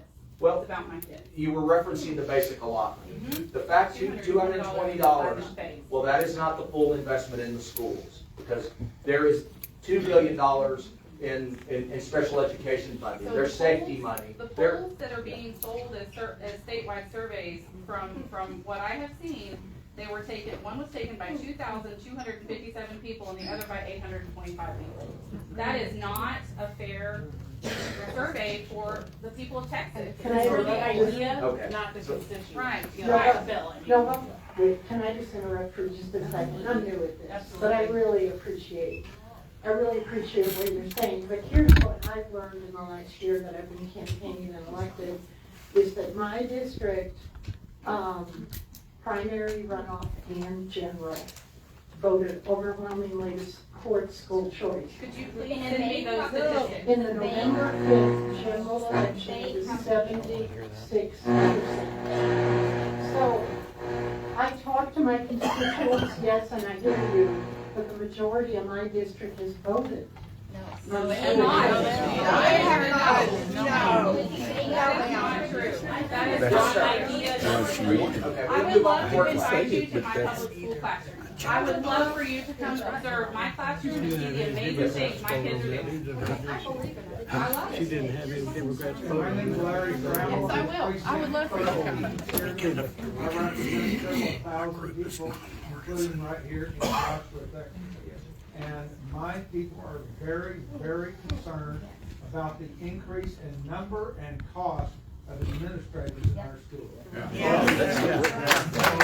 Talk about SB1 is going to address pay for, is it going to address de-escalation of number and pay for administrators? Right now, the administrative explosion that we've seen is being driven a lot by the standardized testing. Because we're chasing the one test one day. What we're trying to do is to turn that around where we can focus more on classroom teachers, to put a great teacher in front of kids with an accountability system that's focused more around that immediately informs that classroom teacher, and then you do not need the layers of the additional administrative folks to operate the schools. That's a great question. Okay. Just 1 minute. I am a We're down to 4 minutes. I'm a special education paraprofessional in Burleson ISD, and my students are losing services before the voucher system is even up. Given that private schools are not required to abide by the Individuals with Disabilities Education Act, I want to know if you're going to start requiring private schools to provide the exact same services that public schools are meant to provide. First of all, the services that children aren't receiving at your school hopefully will be helped by the investment of nearly $2 billion into. No, it's in the bill. It's in the bill, HB2, I just talked about it. Not being held hostage, we don't pass the bill. The second thing is that the federal requirements for special education are stifling the delivery of special education. And that is a fact. And so the more we can peel off the regulations involved, where teachers can teach more and document less, we can take some of the heat out of the art process, where there's confrontation after confrontation, we will see the delivery of special ed services increase and improve. And that's what we intend to do with this bill. And private schools, there are private schools that deliver exceptional special ed services without federal oversight. Name the ones in Johnson County that provide that. I'll name one that I know in my district. I don't What district are represent. you in? House District 54, Oak Creek Academy. You can visit there anytime. I'd love to ask for respect. Yeah. All right, we're down to one Yeah. last question. All right. I'm going to let you pick it. I'm not going to pick it.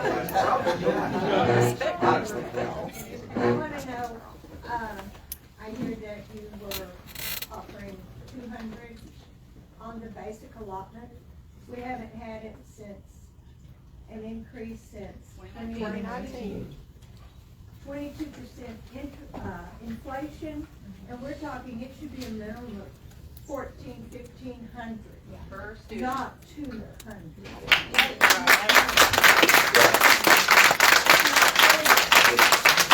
Compare the basic allotment at that amount, and then 10,000, and that's not that.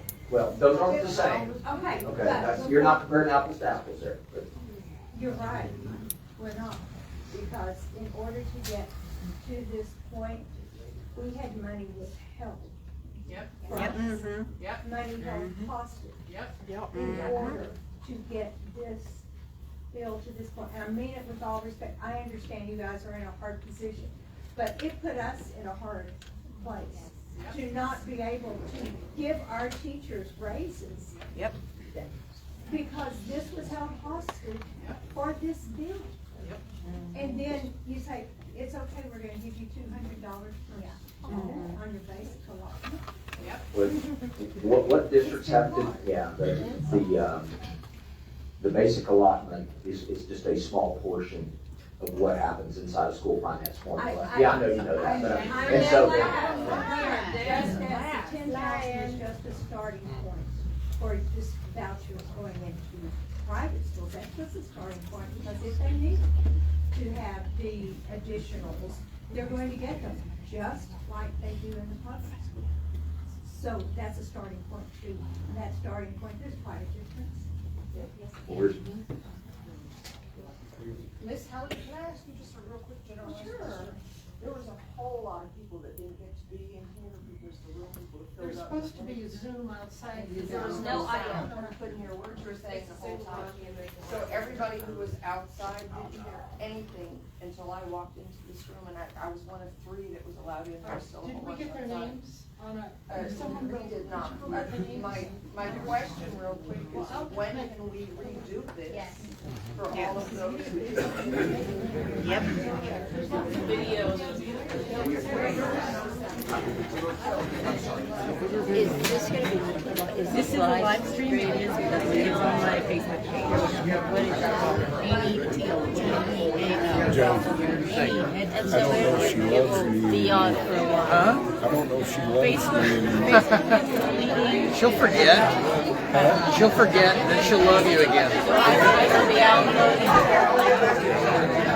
Put a link after. Thank you. I'm gonna go tell we'll them have outside. to make a run next month.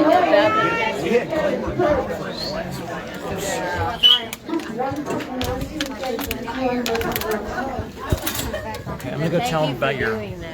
Okay.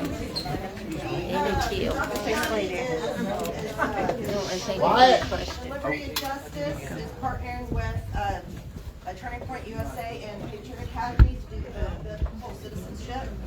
And the next class starts soon. It's an 8-week class. It will be every Thursday, starting on March 20th. And it's hosted in Cleveland for the Heights Church. So if you're interested, I've got flyers here I can pass out. What is biblical citizenship? It's about understanding Get involved in the civics of our from a biblical standpoint. Get the church involved.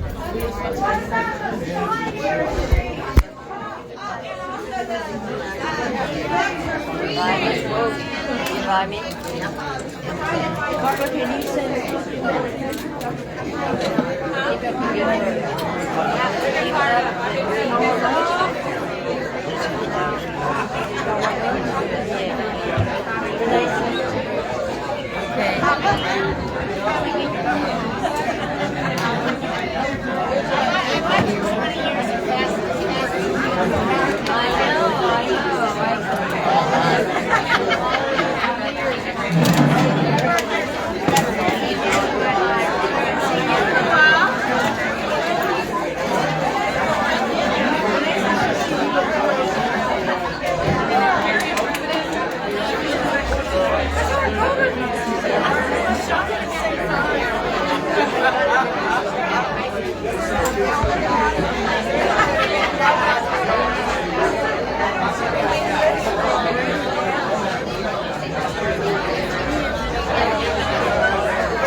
You can go out that door if you want.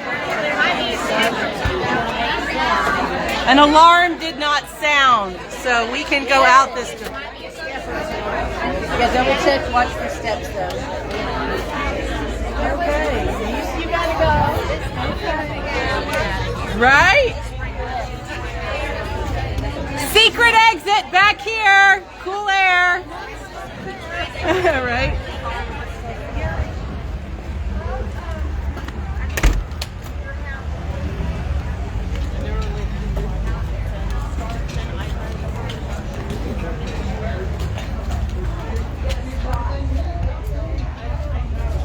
Okay, I'm just going to leave that red in for just a few minutes.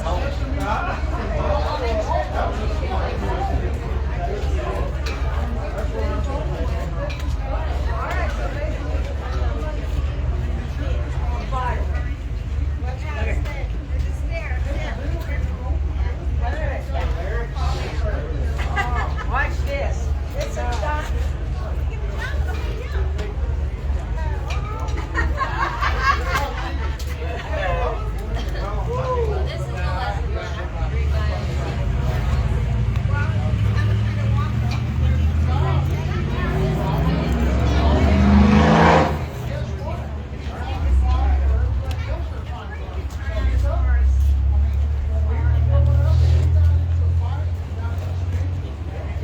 Go find Joe.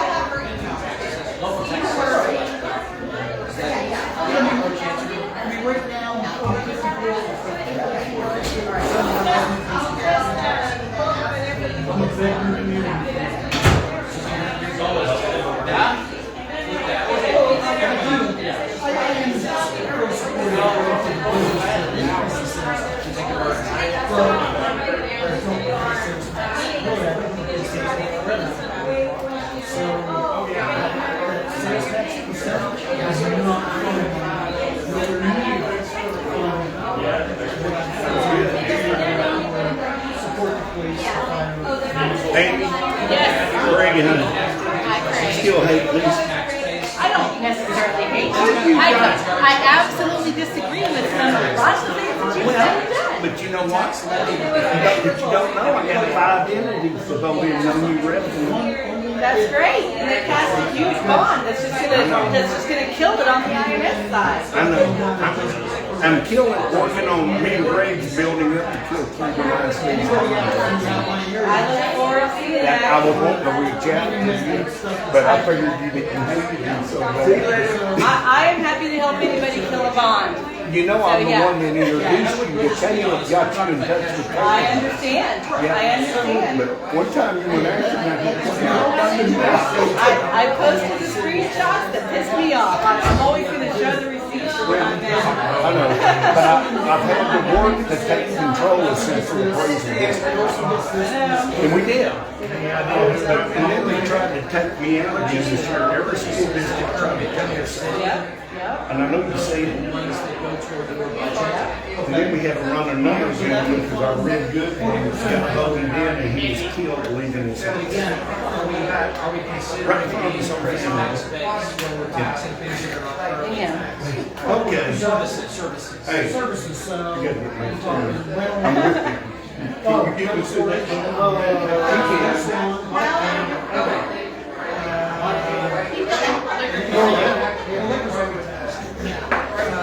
And anybody that actually applies for a permit for all the little things that's done on the sewer, that's a good way to go. That will not be about my 15% of my income from property tax. Can I put you in touch with so that you would be more able to answer your questions? So this is actually the Achilles heel of the bill. But take the extreme example, Kermit, Texas. Somebody's way out west, Panhandle. They have lots of property, they don't have any maintenance. I mean, there's just that are way worse off than so, you don't think about it. Also, I'm going to tell her to give you the research. It's 160 pages. Really like the input and your thoughts on it. I can't see, until somebody can tell me that this process will make up my 55-60% of property tax, I don't think it's worth it, because my question whether I can pay for my police department, my infrastructure is failing, roads, fire department, all that stuff. I'm going to have to appreciate it. If it's not going to work, we can't have it. This comes from a less than system. We currently have a property tax system. It's a nightmare for all Anything on the property tax system. It's just how you gonna fund things? this one I put you outside. She's the smarter of the two, so whatever I can say, I'm going to push that way. Do you agree with these 170 pages? Is Delmar still there? It is. Apparently, they're not trying to figure it out. Oh, is it? It's not the same as the 3 years, and I don't think it's the same. We actually, I was part of the non-profit sales tax. Right. But you know, I like an honest mayor. That's really great. This is almost going to recognize it coming down the page. I was a volunteer with the non-profit and the mobile homes on. Give me a road. We got mobile homes coming on all sides. Yeah, it's just like halfway between here and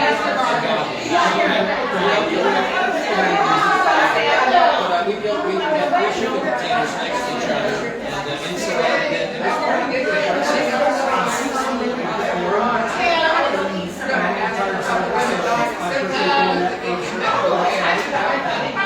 Property taxes off of that. But I need to that's too far outside. How was everything about the Right now we're good. It's not election season, so of course Facebook's going to slow. We're going to beat down everything.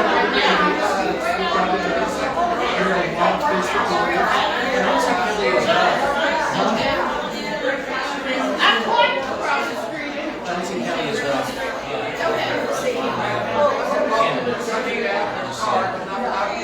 It's hard to make a race about the issues instead of the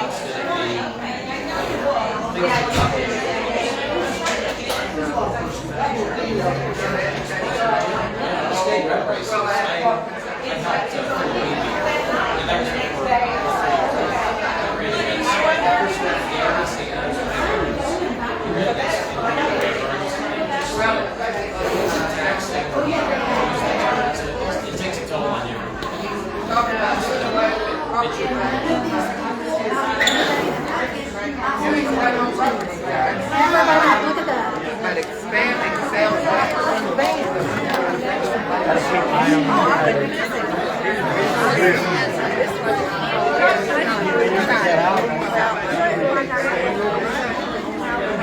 I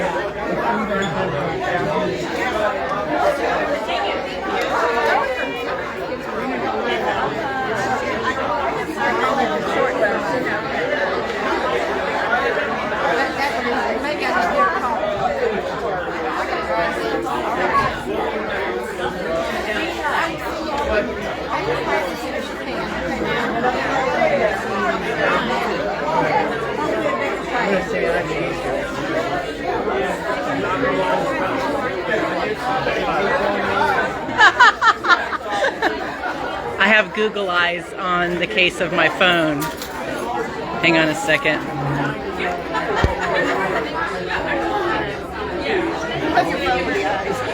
Yeah. I'm taking the case off. So this is what people are seeing.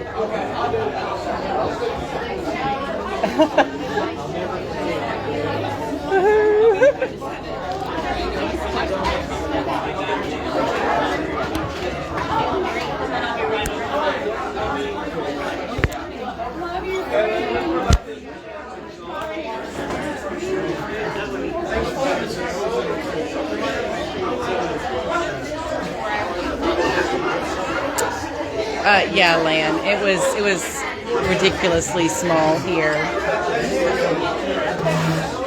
and they knew it would be. Absolutely, go for it.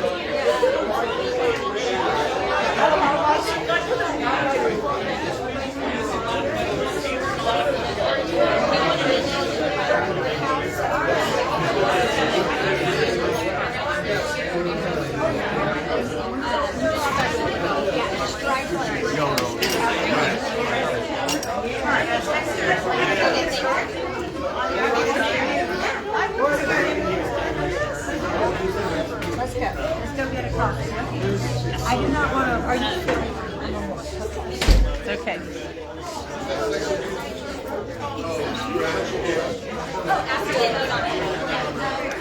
So yeah, these, you've got the formal town halls, and then you have a ton of discussion around. Yeah, go ahead. You got a ton of discussion, afterwards, in here, out in the halls. So never be afraid to come to these things thinking that it's only an hour. You're going to be able to network, talk afterwards, and get questions answered. If you want to look people in the eye and talk to them, a Zoom doesn't do that, and a live stream doesn't do that. So even though we are in this age of virtual meetings and technology, make a point to try to get to these things. What is it somebody said? I like my politicians to look me in the eye when they lie to me. So yeah, this is all good interaction. I think everything's got, oh my gosh, look. How did these survive? I'm just taking that one.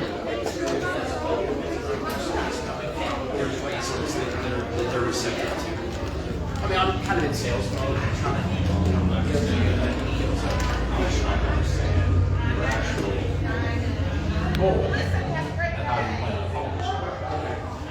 to get Patio covers, accessory buildings,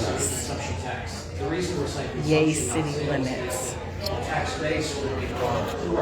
But effectively, me as a consumer would still pay for that. The same way I would pay for a service. The person who's doing the services will charge more or tax more on that service. They're probably not going to eat that. Especially when someone who's a tradesman. Yes, that's going to effectively raise the cost of repairs sky high and offset that. And I imagine the problem is raising the prices anyway. I will jack it up a little more and select better margin. Who wouldn't? Right? So when he said outside, he meant it. Thank you for stepping out for all the time. And thanks for asking a question. I didn't hear wrong. No, I know. And that's what you need to do. And you are getting closer from what I hear. And then I just heard DeSantis is trying to make the state of Texas. Florida, yeah. The state. So he talks it, but I wonder if he really means. That's what people I hope he does. It's getting out there, that's the beautiful part. Yeah, the deal is, we expect our elected officials to put their money where their mouth is and file a bill. Like, let's see a bill, let's see legislation. Even if the bill gets filed, it doesn't have hadn't got to the floor. It sounds like that's the same scenario now. So that's the hard part that I'm working. Yes, yes. Until that gets resolved, it doesn't matter. It doesn't matter what we come up with. But if it doesn't get heard, if it doesn't get on the floor, it doesn't matter. Right. So truthfully, the way these things usually work, you get a bill filed. The first session, they ignore you. The second session, you get a bill filed, then one round. Then you get a bill filed, and then it goes to the committee. It's just baby steps. It's not because anybody's evil. It's just because there's 8,000 bills filed. There are. In politics? No. When I heard Harrison talk about his, he actually was here. Ryan? Remember when he was here? Okay. No. Well, he was just down the street at a function. Anyway, he was talking to me. He said, that was, oh no, it was a role. He said, I've been to Washington, and everything you hear about Washington is swamp is everything here. And I've been in and I've been in Austin, and it's work. And then occasionally I've been in and then I started doing and that's why I told them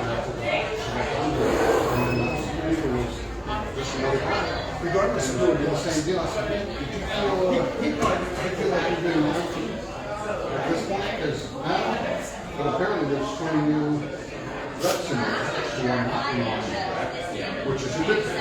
So there is I want to say success. Yeah, it's big success, like you said. We were at 19 or 20 anti-speaker reps.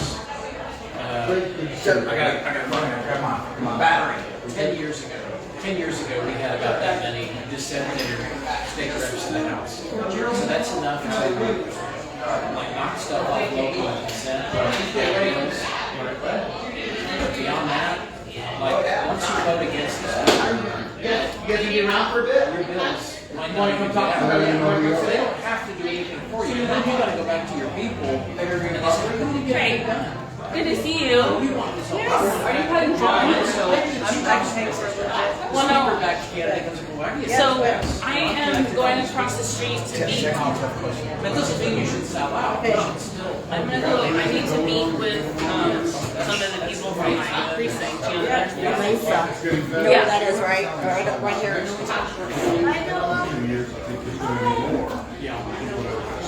The committee chair issue is breaking more people. Well, that's got to be because you voted on it. Anyway, good to hear from you. I appreciate it.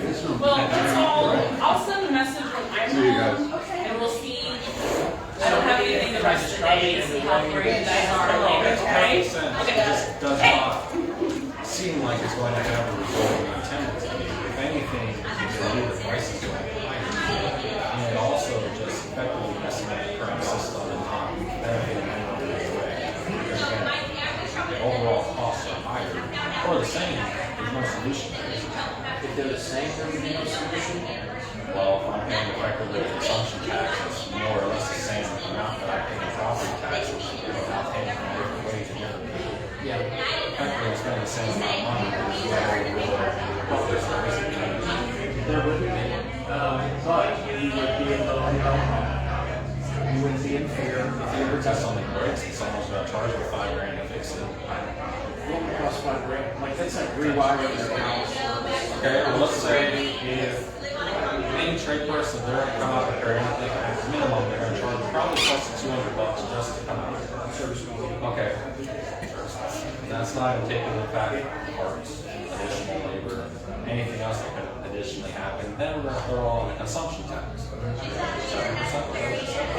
Yeah, the tax would increase. So one way to describe it is you take away the sales tax. Why? Who's taking away the sales tax? I'm just describing what it's going to look like. We're going to still pay a sales tax. You're going to pay a consumption tax. I'm not going to pay a sales tax. No, it would be a consumption tax. So the consumption tax is only being sales tax on it, so if I have a service charge, I'm paying sales tax on it. You're gonna pay, Pay both. yeah, you're gonna pay tax. So currently, you pay tax when you buy products. This proposed solution, this proposed scenario, you're paying tax on products.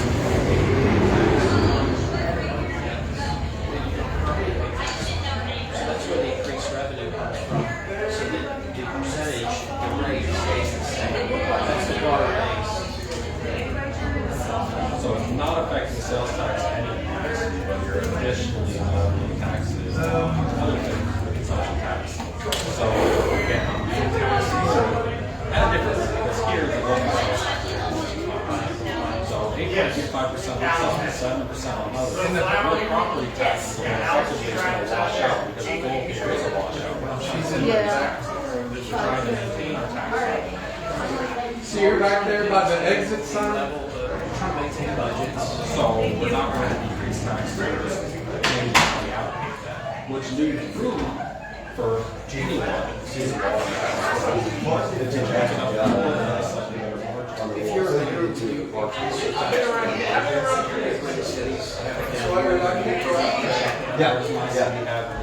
But nobody else wants to go now. Why is tax? Yeah. Really? So the city would have more infrastructure, more taxes to maintain that infrastructure. Something's got to pay for that infrastructure. They're going to have they get to sleep anymore. I would have killed them. Thank you. Appreciate it very much. Thank you for being here. We made it through. You know, I'm trying to. Me, right now, I just help you. I try to help you. Thank God for you, thank God. I have a friendship and thank you very much. Thank you. Really nice talking to you. Have a great day.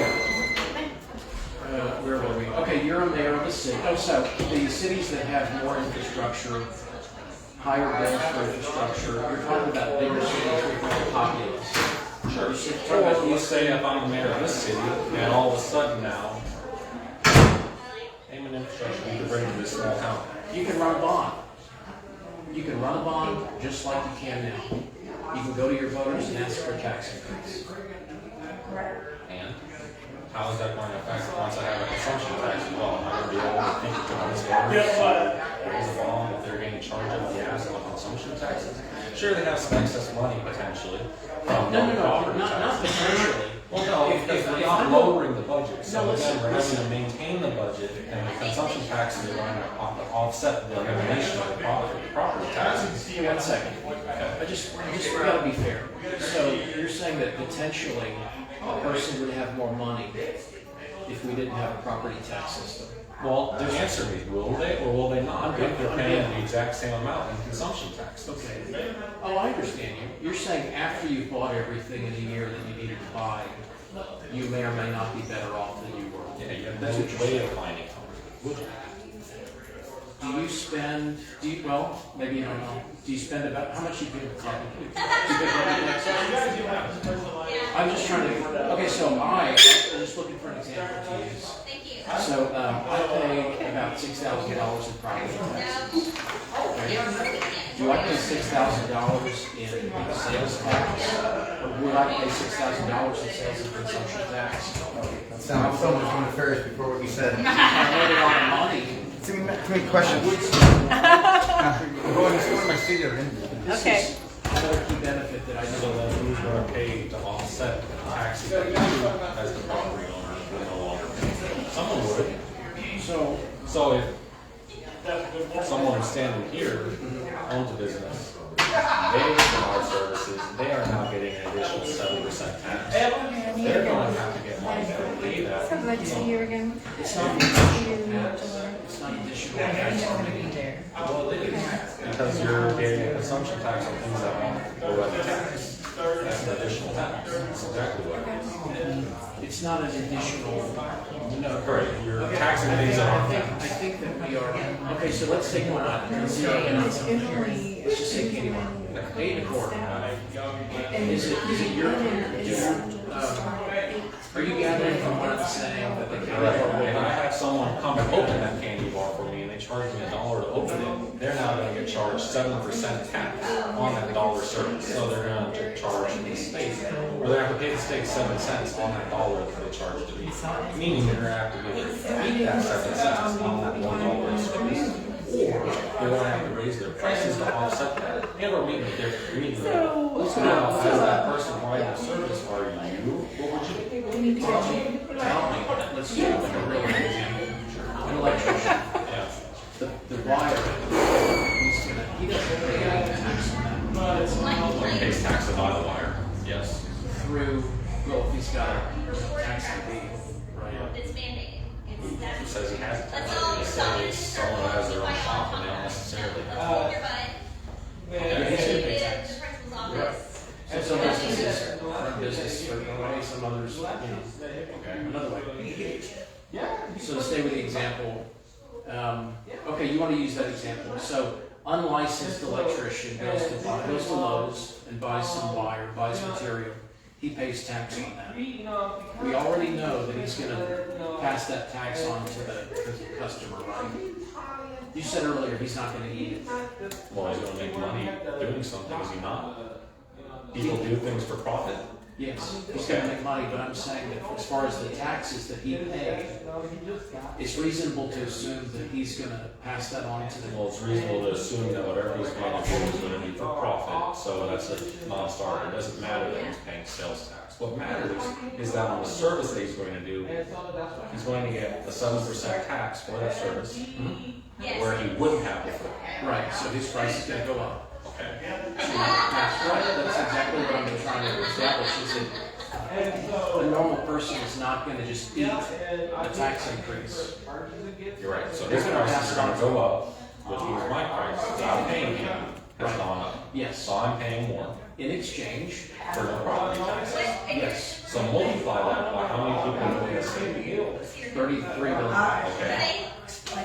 So 33 million people. Probably not that many, but a lot of people are paying more. You can multiply that by how many services we get in a year, which some could argue that we pay more in services now for how many things that we have in our life compared to 20 years ago.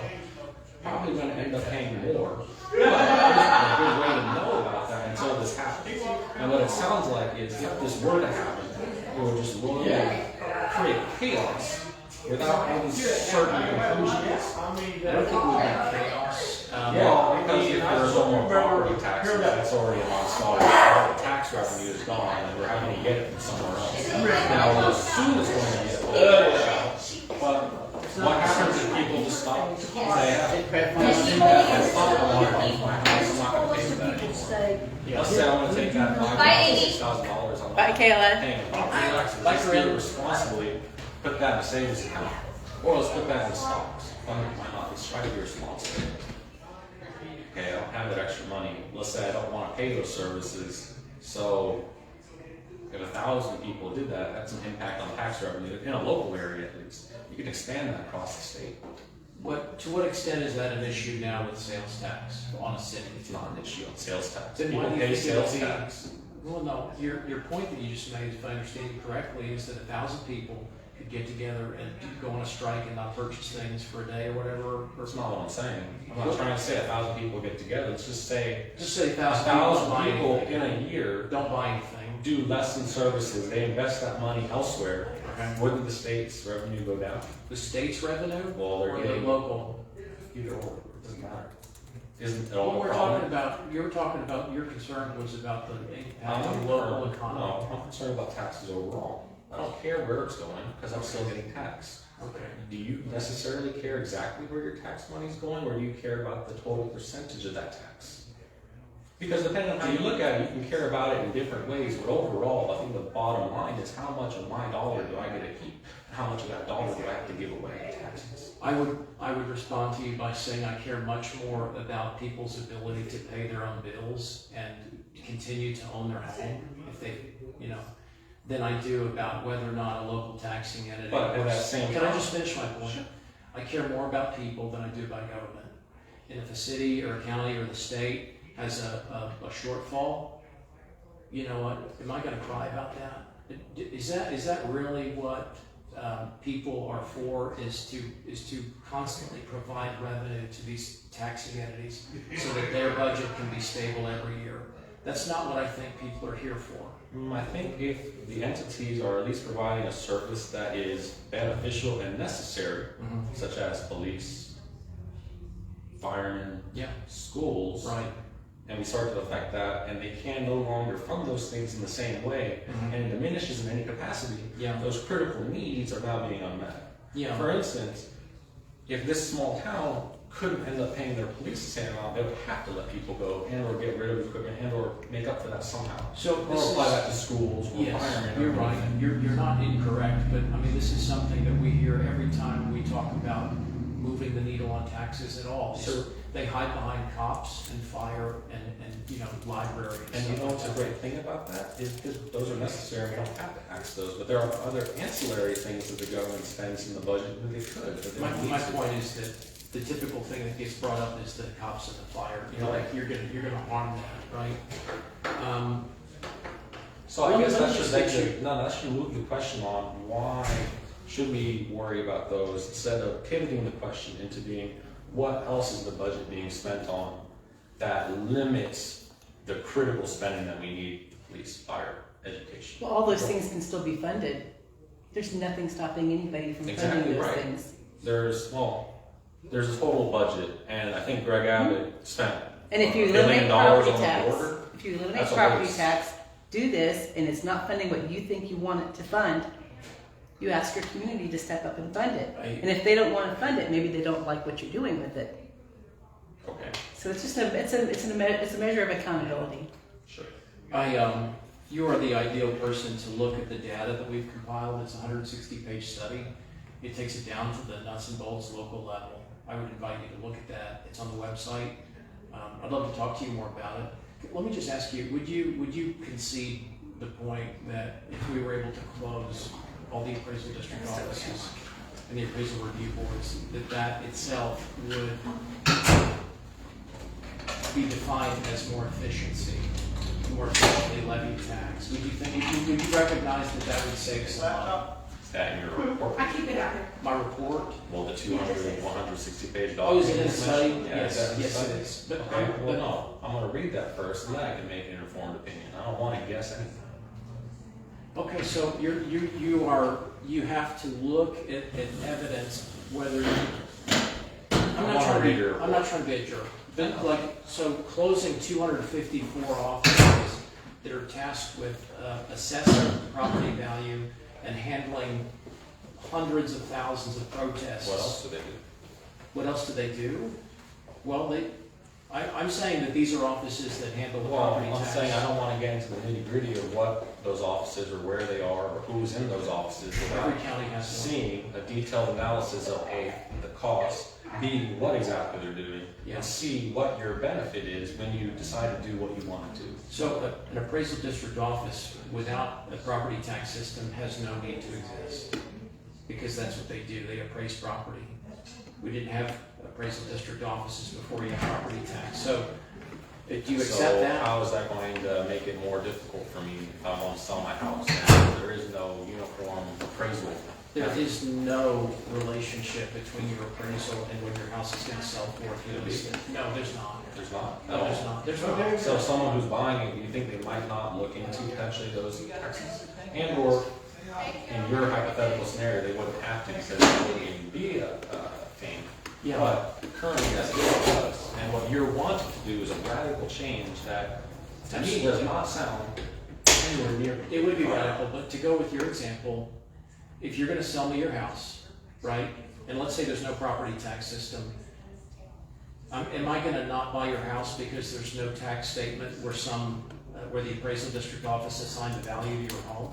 That's not going to prevent me from buying your home, is it? I'm going to look at comps. I'm going to look at your scenario. It is, but that's not real life. That is real life. If somebody wants to buy, well, if you did what you wanted to do, that would be real life. But that's not our society currently. Okay, I've got a laptop in my bag. Sure. Right. Let's say that you were going to buy a laptop, a used laptop, and I wanted to sell you my laptop. Are you going to say, well, there's no taxing entity that assigns value to used laptops. And so I have no idea what to pay for that. Is a laptop a comparable asset to a house? It's a product. Okay, so it's not a comparable asset to a house. A house isn't a product, it's an asset more or less in our current economy. Okay. You don't see the comparison between selling you a laptop and No, I see the your comparison house. you're trying to make. It's just not. It's not equitable. It's not an equal comparison. What would be an item that's comparable to a house? A house. What would be an item other than a I think house? trying to draw away from the main thing at stake here cheapens the argument because there's not a true comparison. It's a house. There's nothing like a house as far as a purchase, as far as a How transaction. expensive houses are now. Okay, No. so is that the reason why a computer is not comparable to a house is the amount? No, that's also not the reason. There are several reasons why a computer isn't comparable to a house. Okay. One of the biggest things is, in your opinion, what do you think that is? 'Cause it's pretty simple. What I'm Rapid obsolescence, right? Not necessarily. Well, I guess you could make that argument too, considering a house is an asset that's going to appreciate more or less over time. Not because of its condition, but just because of inflation, one, but also because of growth in an area that's going to contribute to the increase in price of a house. Yeah, I mean, there's So other if the area is growing, what's that going to cost to the tax revenue in that area? What? So we're all over the map, I think. Well, it's a complicated question. It needs to be all over the map for it to make sense and for it to be practical. Yeah, but if you want this to make sense. Yeah, but like to try to just pin down one particular idea within the conversation, I just want to go back a couple of steps. So your point that you're making was that absent an appraisal from the local appraisal district, that is going to hinder a purchase. That's going to render unclear the value of a home because the local taxing appraisal district doesn't have an appraisal on it, right? Is that what you said? Not necessarily, but it could Is that have what an you impact. said? Is that what you said? It could have an impact on it, yeah. It could. I don't think that it would. And so my reason for using, what is something that's comparable to a home that does not have an appraised value from a taxing entity or from an appraisal district? What is an item like a yacht? Well, A yacht. because the whole point of your argument hinges on those 200 something tax assessment offices. Okay, does it not? That's in your eyes a big drain on the budget? I don't understand what you're saying. Okay, why? So you want to get rid of those tax assessment offices, right? We're not going to need them anymore with no property taxes. That's going to save us money. Nobody would want them. Nobody would need them if there's no. You're right. Yeah, if we don't need appraisals anymore or protests, we wouldn't need them anymore. So we get rid of them and then we save money on taxes, which is then going to effectively lower, because we're not going to have that system at all, right? Lower the amount needed for the budget, because you're not going to pay for those things. So it would free up the tax revenue. That's what your argument is? Yes. That's a fact. Okay, that's a fact if you did this. If you did what you want, eliminate property taxes, that's a fact. We're going to have an increase in the budget because we're not going to pay for those tax assessment offices. When you say increase in the budget, I'm saying like... I guess we have to reorganize our budget to no longer account for those taxing offices we close. It's all right. I think we're saying the same thing. No, I'm just trying to understand your argument and see where you're coming from and try to relate that to the fact that that's not going to... I've got to go hiking. I didn't want to do it. I'm not a hiker. But I'd love to talk to you more. I really would. I'm going to look up your thing. It's on the website? Yes. Sure. Yes. And look up the study and you can contact us on there. Sure. Yeah.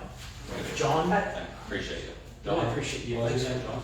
I'm Joe. Joe, so what is your name? Matt. Matt, great to talk to you. Yeah. Big questions. You're an unwavering person, and that's a good thing. If you can figure out a way to not evict families from their homes with the tax system, you'd have a better argument. But right now, property tax evicts families from their homes. It increases, it hurts kids. So what can we do to decrease property taxes? You have the power to do that as a mayor right now. No, I'm not. Are you? I'm not. Okay, so who is? That's a good question. And that's why we should Towns vote. are doing it. Eliminate it. I can't control 4,000 mayors in the state of Texas, but we can pass a bill that does. Okay, guys, bye.